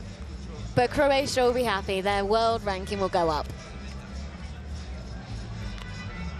The Colombia celebrations will get to stand on the podium for bronze later on in the day. Coming up will be the coaches getting ready there. USA and Italy. This is going to be a big match. The gold medal match. Who is the world championship team? This is a hotly anticipated match.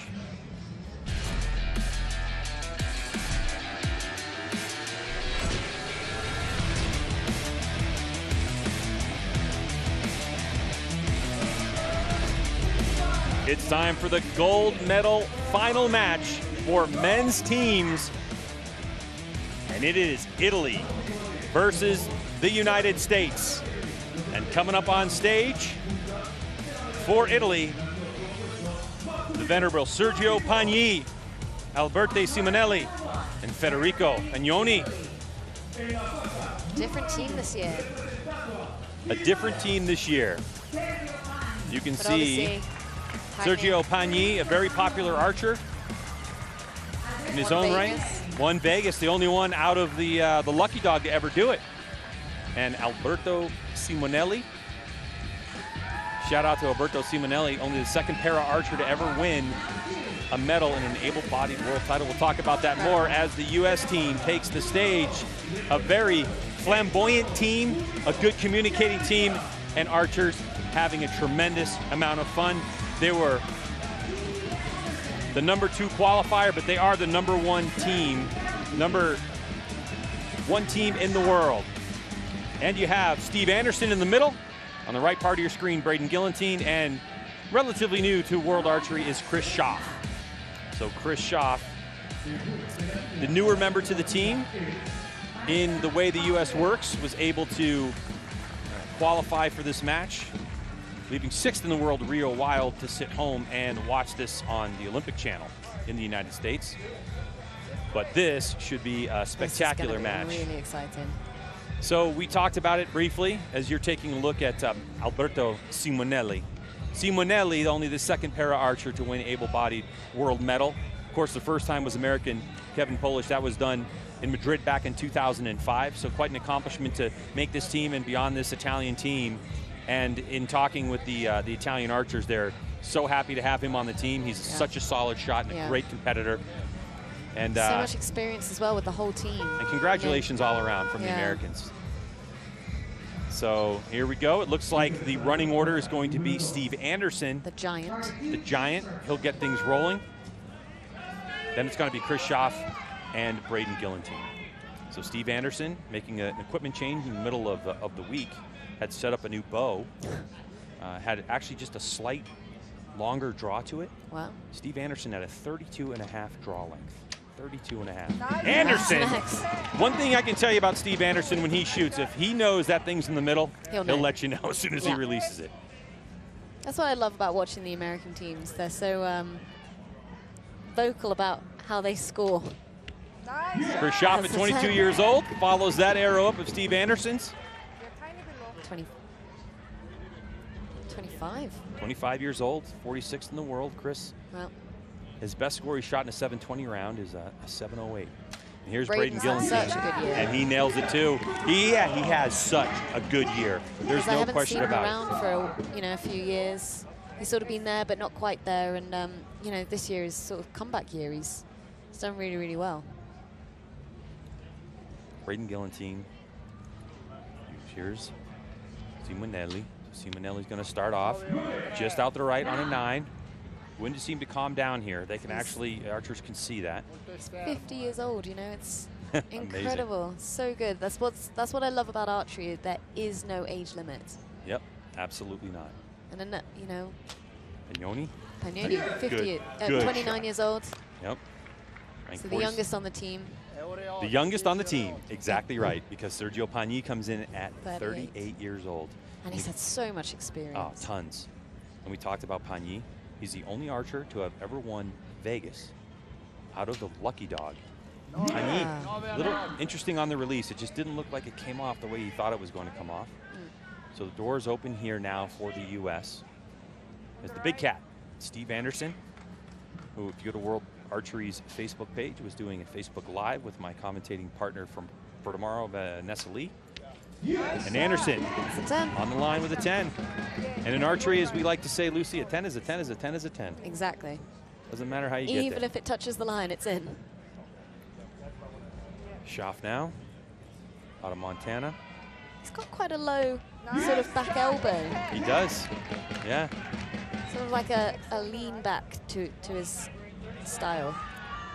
But he's been really consistent this week. He's done really well. Is this his first World Championships? It is. Absolutely his first World Championships, and he's really dealing with the pressure well. Part of what these guys, including Braden Gillentine, he drops the 9 on that one.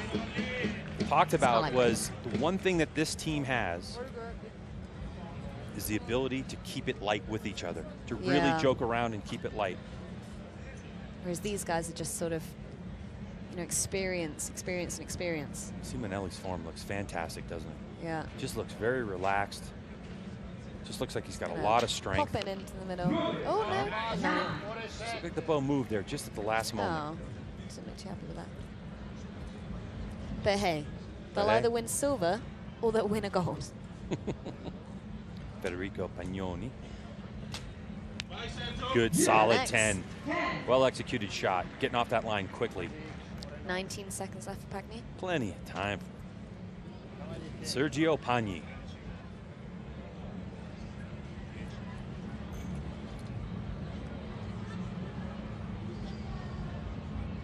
$194 matches. Nice. 194 matches he's competed in World Archery. He's won 130 of them, 67%. Incredible. That experience shows. Just put that one in the middle when he needed it. I remember a few years ago, they used to have him shooting first, and then the other two guys shooting in the middle, and then him shooting last again. Just because he had the experience to open up with a 10 and finish with a 10. Yeah, and that is totally fine. It's up to the team. Yeah. Each end, what order the archers shoot in. And it's a good thing, if you have good communication with your coach and you're seeing things aren't necessarily working in this match, to make a change. There's a new USA archery coach. She was Sonji Wu. part of the Great Britain team for Yeah. Wow, quite a few years actually. Also Mexico as well. Mexico before Britain. Mm-hmm. Sending some of the athletes that she was coaching in Mexico to the Olympics, Olympic medals, Yep. silver medalists. So I know that. She must be happy being back in Mexico. Yeah. Interim CEO for USA Archery, Rod Menzer's here, and I've had conversations with him, and he expressed how happy he was to have Sonji Wu as a coach for this team, as well as all the archers, all the athletes on the team. So the team themselves choose the coach. Yep. So these three guys chose her to sit in the box. So looks like they're going to keep the order the same as the U.S. takes a 2-point lead in this match. And with Italy now behind 57-59, they'll start off. That's quite a big difference, really. Mm-hmm. You don't really want to be giving the USA team that bigger difference in the first match. Simonelli looking for his first 10. Now his fletching, the sort of the pink bit on the arrow, it's touching his face there actually. Yeah. So that could just cause the arrows to go off. So they call that face contact. So if you do have a part of the arrow touching the face that it shouldn't be, that can cause arrows to drift. Another 9. 9 for this team. So Italy not getting out to the rhythm that they wanted. You can see the disappointment on Simonelli's face, but here comes Sergio Pagni. The Sultan, or the Italian stallion. Good release and a 10.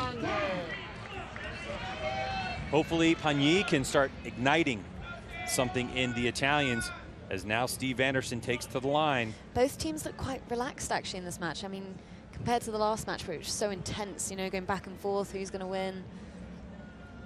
So it seems so many emotions in the bronze medal match, whereas this one everyone's quite calm and getting the job done. In the elimination rounds, unfortunately, the U.S. had a bad draw just for the way they qualified. And with how they ended up qualifying, they had to shoot against each other. So eventually, Steve Anderson and Braden Gillentine shot against each other as Schaaf individually. And so they had to knock each other out. And then and Braden advanced, and then Schaaf ended up shooting against him next. So there was only an opportunity in how everything worked out for one U.S. archer to make it to the finals, as Gillentine drops a 9 as well. So now equal score with Italy. In this round, U.S. holding 2-point advantage still. I don't see the... So when you think it's all over, when you get 2 9s, the other team then get 2 9s. That's right, you're right back in it. Another 9. Close to 10, but... Alberto Simonelli, 50 years old, you talked about it. I mean, he's had a personal best score of a 701, which is an extremely competitive score. So he knows how to shoot. He just hasn't quite found that rhythm. Did they have the Para World Championships a few weeks ago? So, you know, a lot of archers, I've noticed, they've been to quite a few events this year, and this is very, very end of the season. You know, October, we've all been shooting since April. So, you know, a lot of archers are quite tired now and, you know, ready for the off-season, ready to start going indoors. And then you've still got to try and win the World Championships. Simonelli. Yeah, so 2 months ago, he was just at the end, well, less than 2 months ago, he was, a month ago, sorry. We're in October now. So yeah, a month ago, he was shooting the Para World Champs. And in Beijing, came first in the world. Like, incredible. Incredible. So, you know, that could be why he's slightly tired, or... Yeah, it is You've a lot got to of go travel. from Beijing back to Italy, come to Mexico. That was the 17th of September. Schaaf uses Steve Anderson's arrow to put it in the X-ring. Now Braden looking for a 10. It's been a while. He's had quite a few 9s. There he goes. He gets that one going. Looks like Braden's found his rhythm. They'll be happy with that. 117. That's the kind of score you expect. A 58 out of the U.S., 57 out of Italy, so another point gained.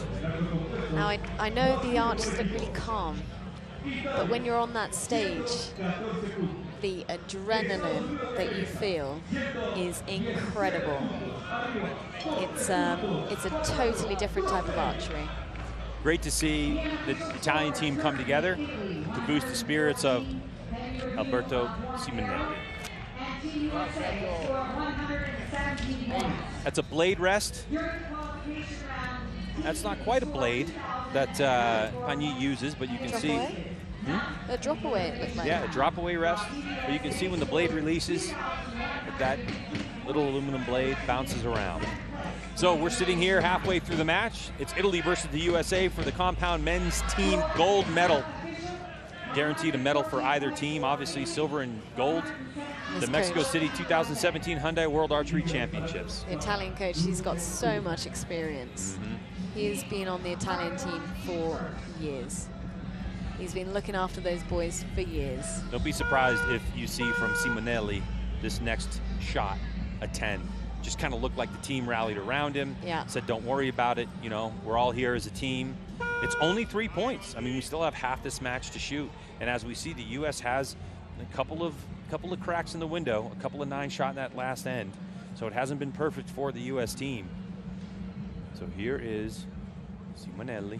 I mean, you know, if you're a Para World champion. You know you can shoot. What'd I tell you? 10 right in there. Just kind of felt that vibe, you know, the team rallying around him and stuff. Little adjustment to his sight too. You can see he's been shooting right just a little bit. And for these archers, it's the first opportunity for them to shoot on this field in this wind as well. Yeah. 10. Pagnoni, a nice solid 10. So here comes Italy. Sergio Pagni.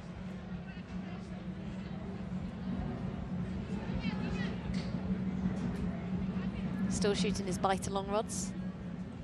Yeah, sure is. Again, popular in the noughties. That means the 2000s, the early 2000s, guys.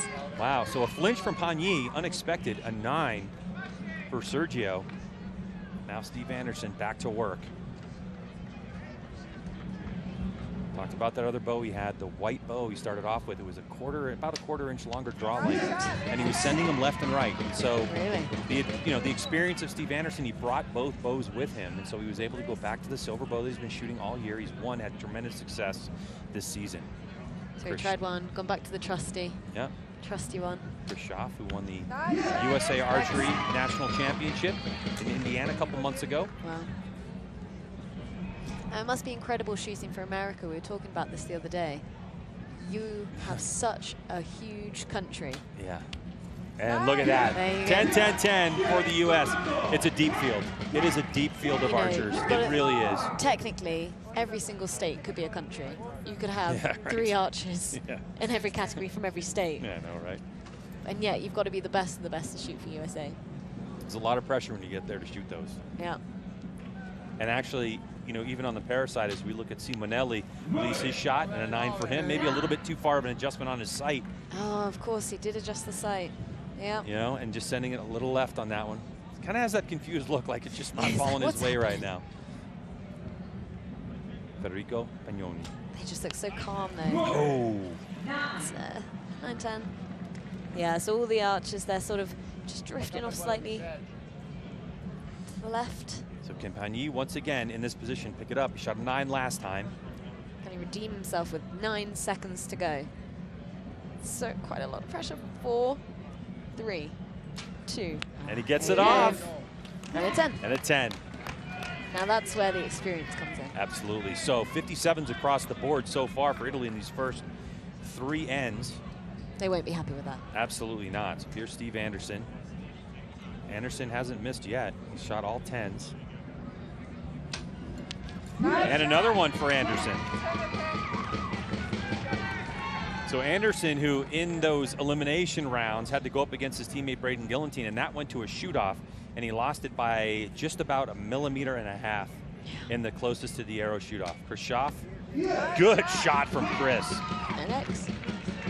Chris actually changing from one bow company to another for 2017, now shooting with Elite, and it's really made the difference, along with practice and shooting. And it's really done great. And Braden Gillentine, he knew on the release of that one. A little bit high for Braden, so that's a 9. He's had a few 9s today. I wonder how he'll cope with the individual matches. Yeah, that's a good point. It is good experience for those archers that come out in these team matches who have individuals, as later on in the day, after you take off, and Steve Anderson's actually going to come up here and join me. Braden Gillentine is going for bronze in the single individual matches. So, and that should be pretty good because who he's shooting up against, DJ Deloche is on a tear right now. So Steve Anderson, a good look at how the teams work, that transition from one to the other. So of course he has to raise his hand up in the air. It means he's finished the shot, and that's how they work with the able-bodied and disabled-bodied. So with an able-bodied archer, you just walk off the line, and then your teammate walks on the line. Whereas with a disabled archer, when they finish the shot. So that's why he raises his backhand to say, finish the shot, now you can come on the line. 171 to 176 as we head to the final end of competition for the compound men's team gold medal. And starting off will be Italy. One more end, six arrows apiece. Do we feel like it's sewn up? No, absolutely not. I know anything can happen in archery. Someone could miss. Someone could shoot a 7. It's happened. It has totally happened. So it's The never wind over in archery until it's completely Wind over. is pretty minimal here today. Yeah, it has. We've had like literally moments of gusts, but then it's settled down. We can see the wind meter from our commentary positions right in the middle. Ah, there you go. There's the shot to spark Italy off. Simonelli with a nice solid 10. Now, Pignoni.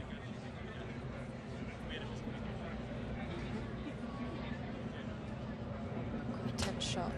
Nice shot. Good. An X. Now Sergio Pagni will step up to the line as he's done so many times before in his career. Not the oldest teammate this week. No, that's got to be nice. Yeah. A lot of tension on his string with his nose. Yeah. One of those things I try to avoid as a shooter, just a little bit of pressure, because the thought is it might affect the flight. And a 10. So perfect.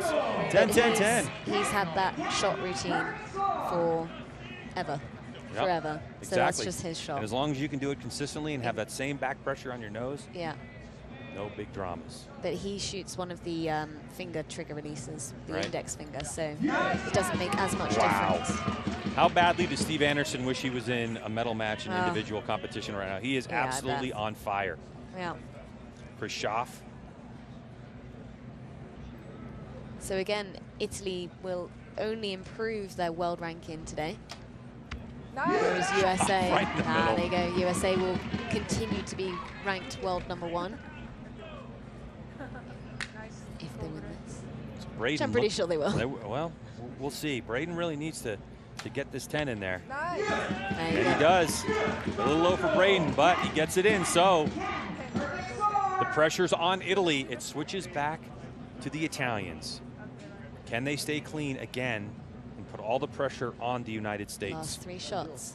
Simonelli. Leads a 10. Long hold for him. Good release. Oh, just off to the left. It seems like he just has a problem with that right target as well. Yeah. I feel like he's sort of raising his backhand too fast. He's not finishing off his shot. Oh, like so the he's time. sort of, yeah, so he's, the timing doesn't seem quite right for him. Another low one for Italy. So as the points deficit continues to Yeah. theoretically increase, I mean, obviously the U.S. hasn't shot yet, but dropping another 2 points off of a maximum possible score for the United States. 10 seconds. Plenty of time for Sergio. 5, 3, And 9. 9. That's not like them. Very unexpected for the Italians to finish off this match. I was really excited for this match. I thought there was going to be another shoot-off. I was hoping for another shoot-off. And as crazy as it sounds, 57 every single time for Italy in all 4 Consistent. ends. Consistent. But not Steve quite. Anderson. Oh! Ah. Now listen, where that was right Not happy there there. was the last arrow for Steve Anderson in his outdoor season. He's got to be taking a break, and as well as he was stroking it for Steve Anderson to finish off with a 9, that'll be burning. It'll be Yeah. burning until indoor season starts. But Yeah, Schaff it doesn't care. He drains a nice solid 10. So all Braden Gillentine has to do Hit. is hit the target for the win for the United States. 5 to win. There So- is no pressure on you there. The resident from Massachusetts releases, doesn't even look at There the you target, go. and he drains a 10. There you go. So the United States will walk away as the winner in the gold medal match. Congratulations to those archers. And the score, like we talked about, you Big talked about it at the differences. beginning of this, 235 to 228. That's not right. You'd expect with a gold medal match both teams to be in the 230s.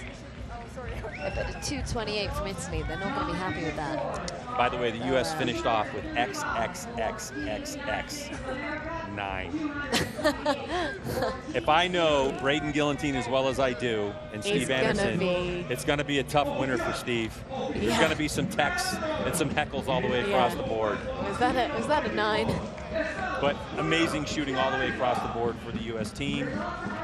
They come in as the #1 ranked team in the world, #2 only to France in competition, in team competition. And that was a shock defeat, France going out. Absolutely, France going out early on in the rounds. So they actually, well, they went out to Italy. So I wonder how France would have done against USA if they were in the gold. Yep. The U.S. Yeah. on their march to gold medal. And they've done it. They started off with Germany, then they faced Canada. They defeated Canada. Then they went up against Colombia, who ended up in the bronze medal match, and to face Italy. And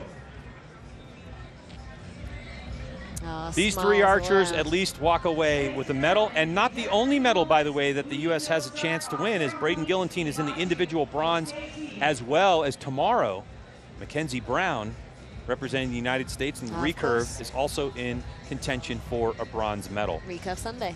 Recurve Sunday. Compound Saturday. Compound Saturday. I know which one I prefer. I prefer the compound. Of course you do, because you shoot compound. Hey, multi-time, you know, Great Britain national champion. I would think you would like the discipline you shoot in. Yeah, I do. So, Lucy, we had a mishap and we weren't able to compete in the team round. as we take a look at Braden Gillentine and the team talking about their match and their gold medal, You've I can tell you they're all happy about it. How happy are you I guys mean, as the a goal trio? in archery, of course, the number we one always goal for the expect to majority win of it people as a here is team. going to be those individual matches. Show what you Italy's have a good individually. team. And We it's a expected unique to maybe situation run into in Denmark archery again, when but, you have we're coming into to this, we're shoot as a coming to compete team individually, and with, then as say, a team, in this we just particular have that case, with Braden expectation Gillentine, who we'll knocked knock the each other two other out. riders out, Should be or enough. another two archers Your out of it. first World Championship. So it's got to be really difficult, but great shooting by all. You're feeling right now. Knocked out Steve. You know, And then knocked out Chris. And then you've got to be feel mates. good about it. And shoot You know, we tens started together. off strong. It is a really difficult sport. And just kept rolling with it. I think that's what It wasn't as you know, high a as your lot of scores in the people don't individual eliminations. understand. Are you happy with what you did in the field of play here? Yeah, actually 235 was right where we've been shooting the whole time. I really feel like I let the team down. I had a couple bobbles and bow broke where the pin wasn't in the middle, and I think I got everything sorted out for this afternoon. So I was glad to do enough to help the guys through to another gold medal, and yeah, I'm looking forward to next time. Thank you very much, guys. Thanks. Cheers, lad. Thank you, guys.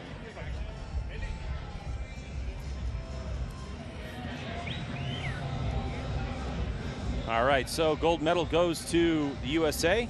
Italy will take the silver medal in men's team competition, with Colombia defeating Croatia for That was the exciting. bronze. That was an exciting match. I mean, that definitely could have gone either way. Yeah. Throughout the whole thing. In the women's compound team, the gold medal goes to Colombia. Silver medal goes to India. Happy heading home with that silver medal. And I the bet. bronze medal will go to Korea. They won't be so happy with that. No, as the women's team coming into this, you know, Korea ranked #1 in the world in team competition, and they were the #1 ranked in round ranking as well. So, but that's archery. Everyone has a chance as we get ready for the medal ceremony here in Mexico City, the 2017 Hyundai Archery World Championships. I like that touch with the Day of the Dead costume, Yeah, it's really good, isn't it? especially as the logo is the Day of the Dead skull. Colombia in Mexico. Las medallas serán entregadas por embajadora de Colombia en México. Patricia Carreras Santa Maria. Gifts will be presented by World Archery Vice President. Los presentes serán entregados por vicepresidente de World Archery. Maria Emma Gaviria.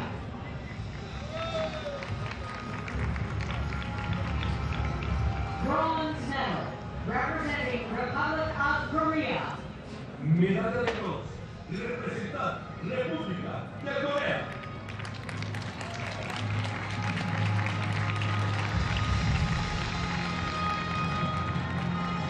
Joy Olin.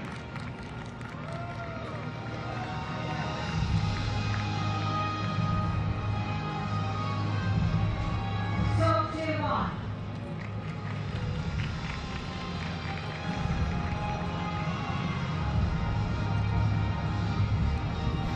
Song Kyun-soo.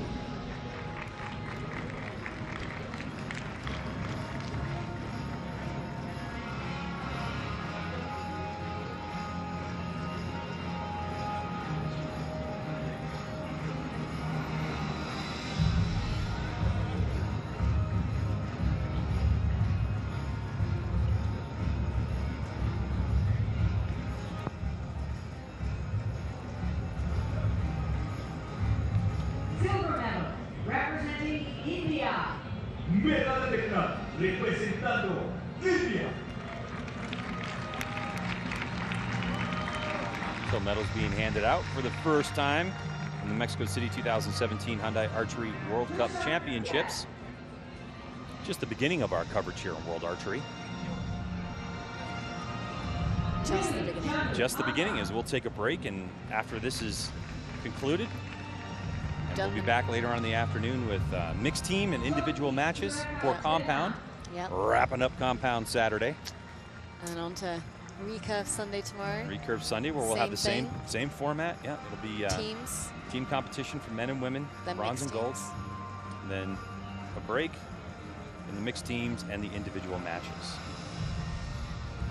So coming up later on today, as we watch India get their silver medals, is we will have in the compound mixed teams bronze medal match, we'll have Italy going up against Netherlands.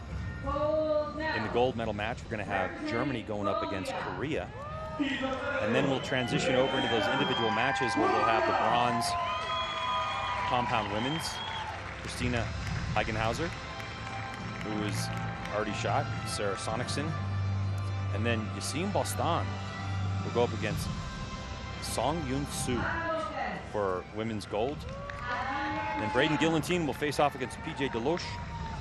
And Stefan Hansen will shoot for gold against Sebastian Pino. The French really coming on very strong. Yeah. We talked about some of these upsets in team competition and France not making it into the men's all the way to a medal match. We thought that the way France was shooting, especially with the shooters that they have in this competition, we thought that they would advance a little further than they were the #1 seed. But in that first round, or second round, after they defeated Norway, France did. They went up against Italy, and in that one, it actually was 230 to 230 a tie, and the shoot-off was 1 point to Italy.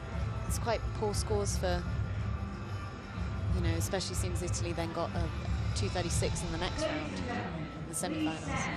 For the national anthem of Colombia. National anthem for Colombia. Por favor, pónganse de pie para escuchar el himno nacional de Colombia.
Sara Lopez, a couple of tears there.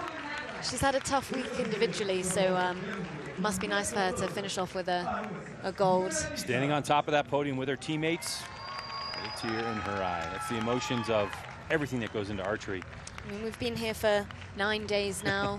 Well, when I started traveling, it was 11 days ago. It's quite intense.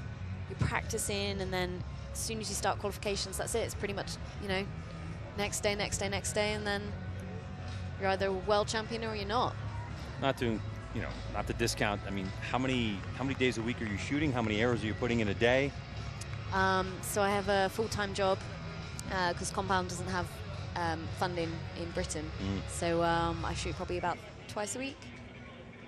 That's it? You only get to shoot twice a week? Yeah, at the moment. And then when you're shooting, how many arrows are you putting in at a time? I'm putting in quite a lot of arrows, and then I do gym work as well. Oh, okay. So that kind of makes up for everything. But in the off season, it's great because then I can sort of reprogram, start shooting more than that, hopefully.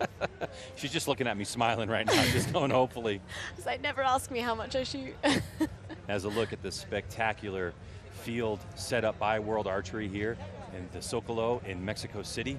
I love the Day of the Dead logo. Oh yeah, it's Such a good fantastic. idea. It is. It's the best logo I've seen for a World Champs. Some of the architecture that you'll see in our video around here, 1524.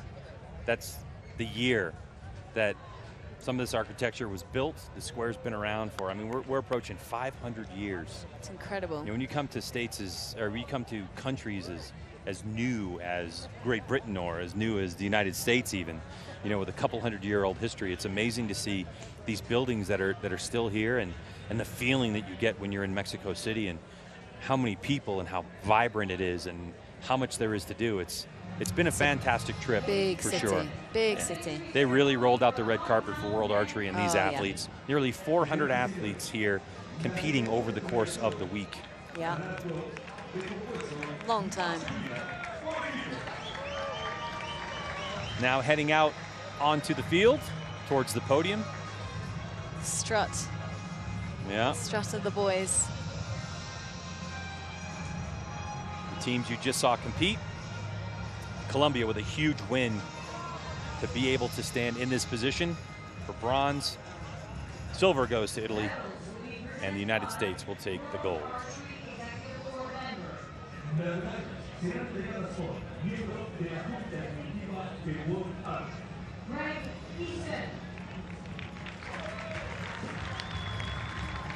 Gifts will be presented by Organizing Committee International Relations Director. Los presentes serán entregados por Director de Relaciones Internacionales del Comité Organizador. Arnaud Villa.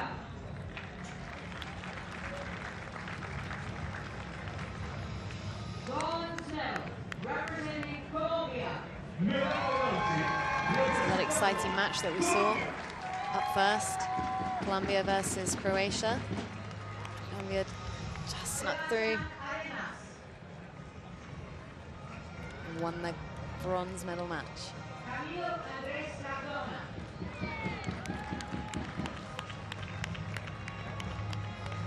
Daniel Munoz.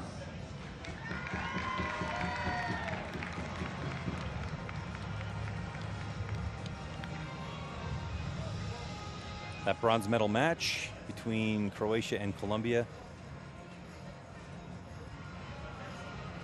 decided in a tiebreaker. Quite the shock to go 229, 229. Yeah, you think you've got a 229, you're out. Yeah, right? For sure. Now the Italians, who put up a good fight against the United States. But it was those 57, 57, 57, 57 that really just held them back. They just couldn't get off of that 57 score. But the U.S. didn't shoot below a 58. It's tough. But that's the World Championships. It is, yeah.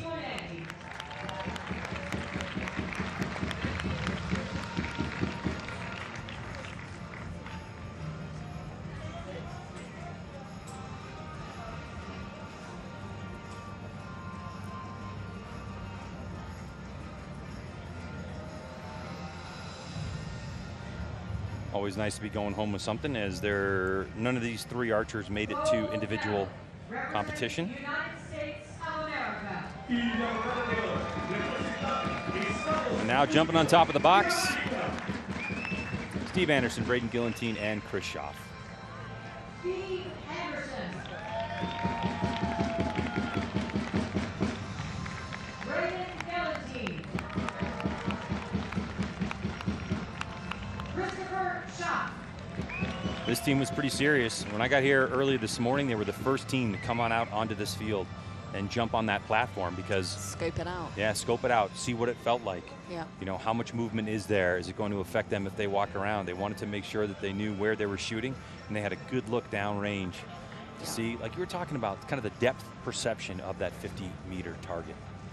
It's 80-centimeter target face, 50 meters close, away. But it's not. And now, the national anthem of the United States of America. Estados Unidos y América.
What an incredible morning.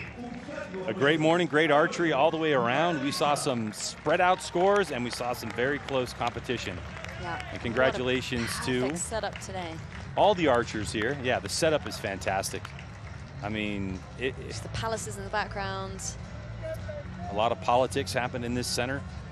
And it's interesting to see how accessible it is compared to some of the other countries I've been to where, you know, political parliaments and those residences are really blocked off. But I mean, you just walk right up to the front door and get as close as you like. So good. And you can see how far away the targets look from that shot, you know? Yep. It is a tough sport. It's a fun sport, but it's tough, you know? Oh, yeah. Well, Lucy, thank you so much for joining me here as Thank you for we having wrap me. up this first part of the compound Saturday. It's the Mexico City 2017 Hyundai Archery World Championships. Congratulations to all the archers that competed and our gold medalists, silver medalists, and bronze medalists as well.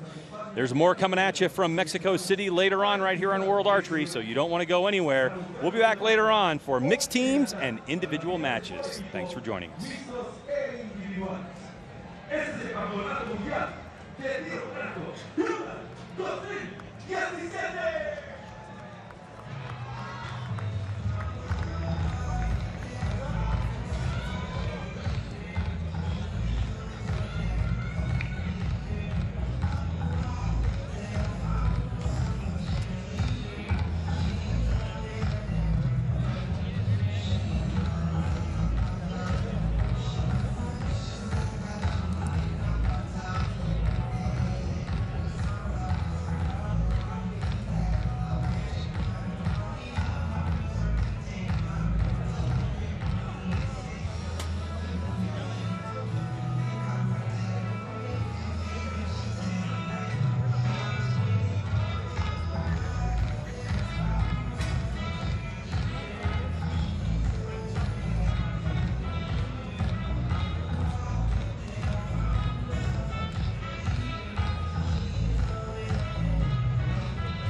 지금 중요한 거 많이 배우셨나요?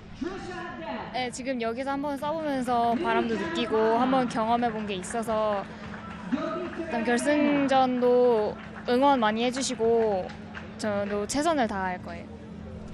Yes, it was really valuable to be shooting on this field right now. I was able to just experience a little bit and get a feel for what it was going to be like later today. And for my matches, I'm just going to do everything that I can and do my best. You shot some high scores in that arena as a team, huge over the first 359s.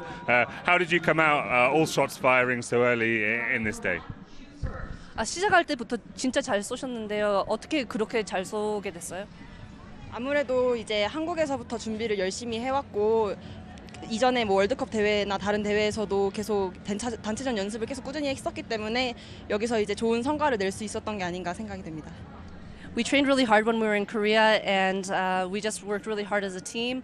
I think we worked hard as well at World Cups up until now, so I think that's why we were able to shoot really well. Cool. Thank you. Thank you. Thank you. Well done. Thank you.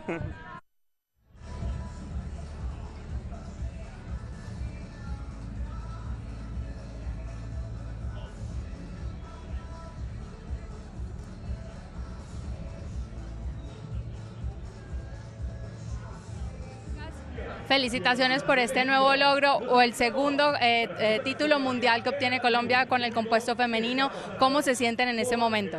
Bueno, creo que el corazón se nos va a salir del cuerpo. Realmente es una felicidad enorme volver a entregar al país esta nueva medalla, una medalla mundial en un país tan bonito y realmente gracias por todo el apoyo. Muy pocas flechas cayeron por fuera del amarillo, del 10 nos referimos. ¿Cómo se prepararon para esta competencia? Hemos estado concentrándonos previamente a México. Argentina también fue una muy buena preparación para mí. Hemos entrenado mucho este equipo y pues como la confianza que tenemos en nosotras y con toda la actitud que hemos tenido. Ok, Sara, individualmente tus títulos han sido constantes. ¿Qué significa esta nueva medalla como equipo con respecto al compuesto en Colombia? Pues aunque perdí mi más anhelada medalla, que era la individual, me gané esta. Yo creo que todo llega en su momento, cuando te lo mereces, y esto es como una esperanza para nosotras, como volver a estar donde estábamos, que creíamos que eran las mejores del mundo, y aquí vamos a estar nosotras siempre luchando por ese título. Estamos muy contentas, preparándonos para este nuevo ciclo que comienza, y estamos súper seguras que así seguiremos en lo que viene.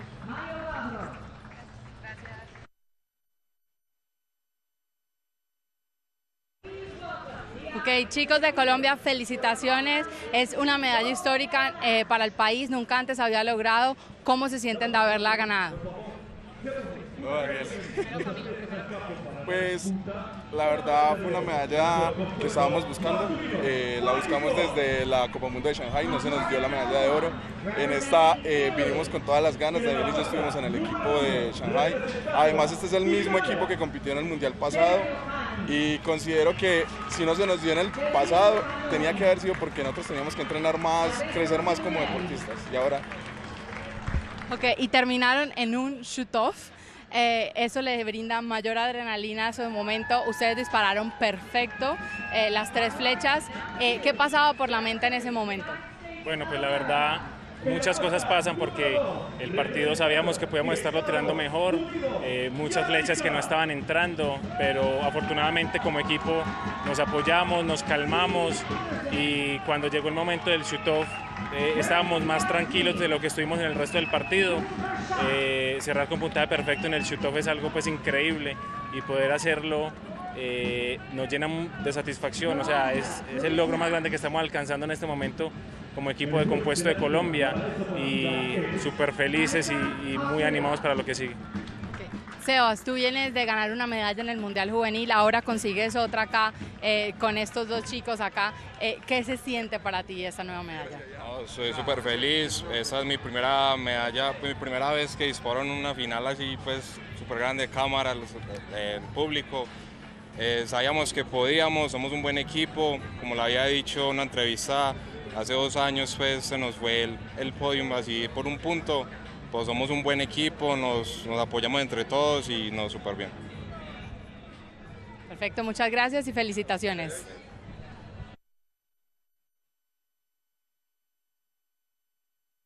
Guys, as a trio. We always expect to win it as a team. Italy's a good team. We expected to maybe run into Denmark again, but we're coming into this. We're coming to compete individually.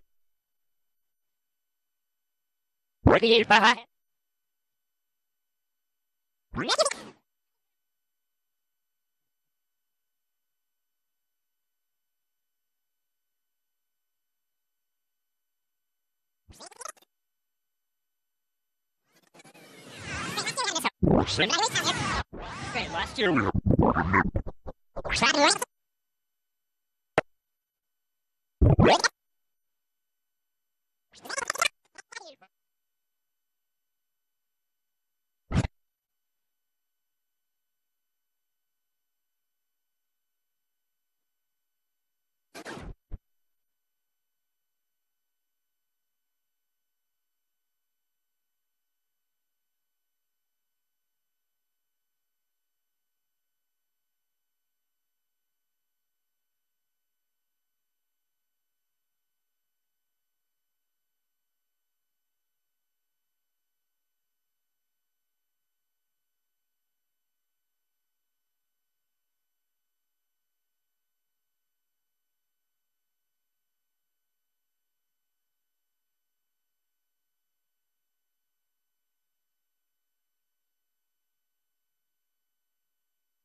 Okay, Braden, 14 years since your first team gold medal at the World Championships. How does it feel to be back on the top of the podium?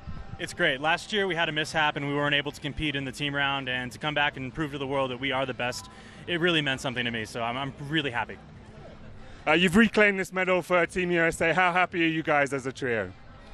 We always expect to win it as a team. Italy's a good team. We expected to maybe run into Denmark again, but we're coming into this. We're coming to compete individually, and then as a team, we just have that expectation we'll come together and do our best, and that should be enough. Your first World Championships and your first world title. Just tell me the emotions that you're feeling right now. I feel good about it. We started off strong and just kept rolling with it. It wasn't as high as your scores in the individual eliminations. Are you happy with what you did in the field of play here? Yeah, actually 235 was right where we've been shooting the whole time. I really feel like I let the team down. I had a couple bobbles and bow broke where the pin wasn't in the middle, and I think I got everything sorted out for this afternoon, so I was glad to do enough to help the guys through to another gold medal, and yeah, I'm looking forward to next time. Thank you very much, guys. Thanks. Cheers, lad. Thank you, Brandon. Actually, we're just as good as we always are. I can't believe I missed the last one. Yeah, what a doofus. I had this like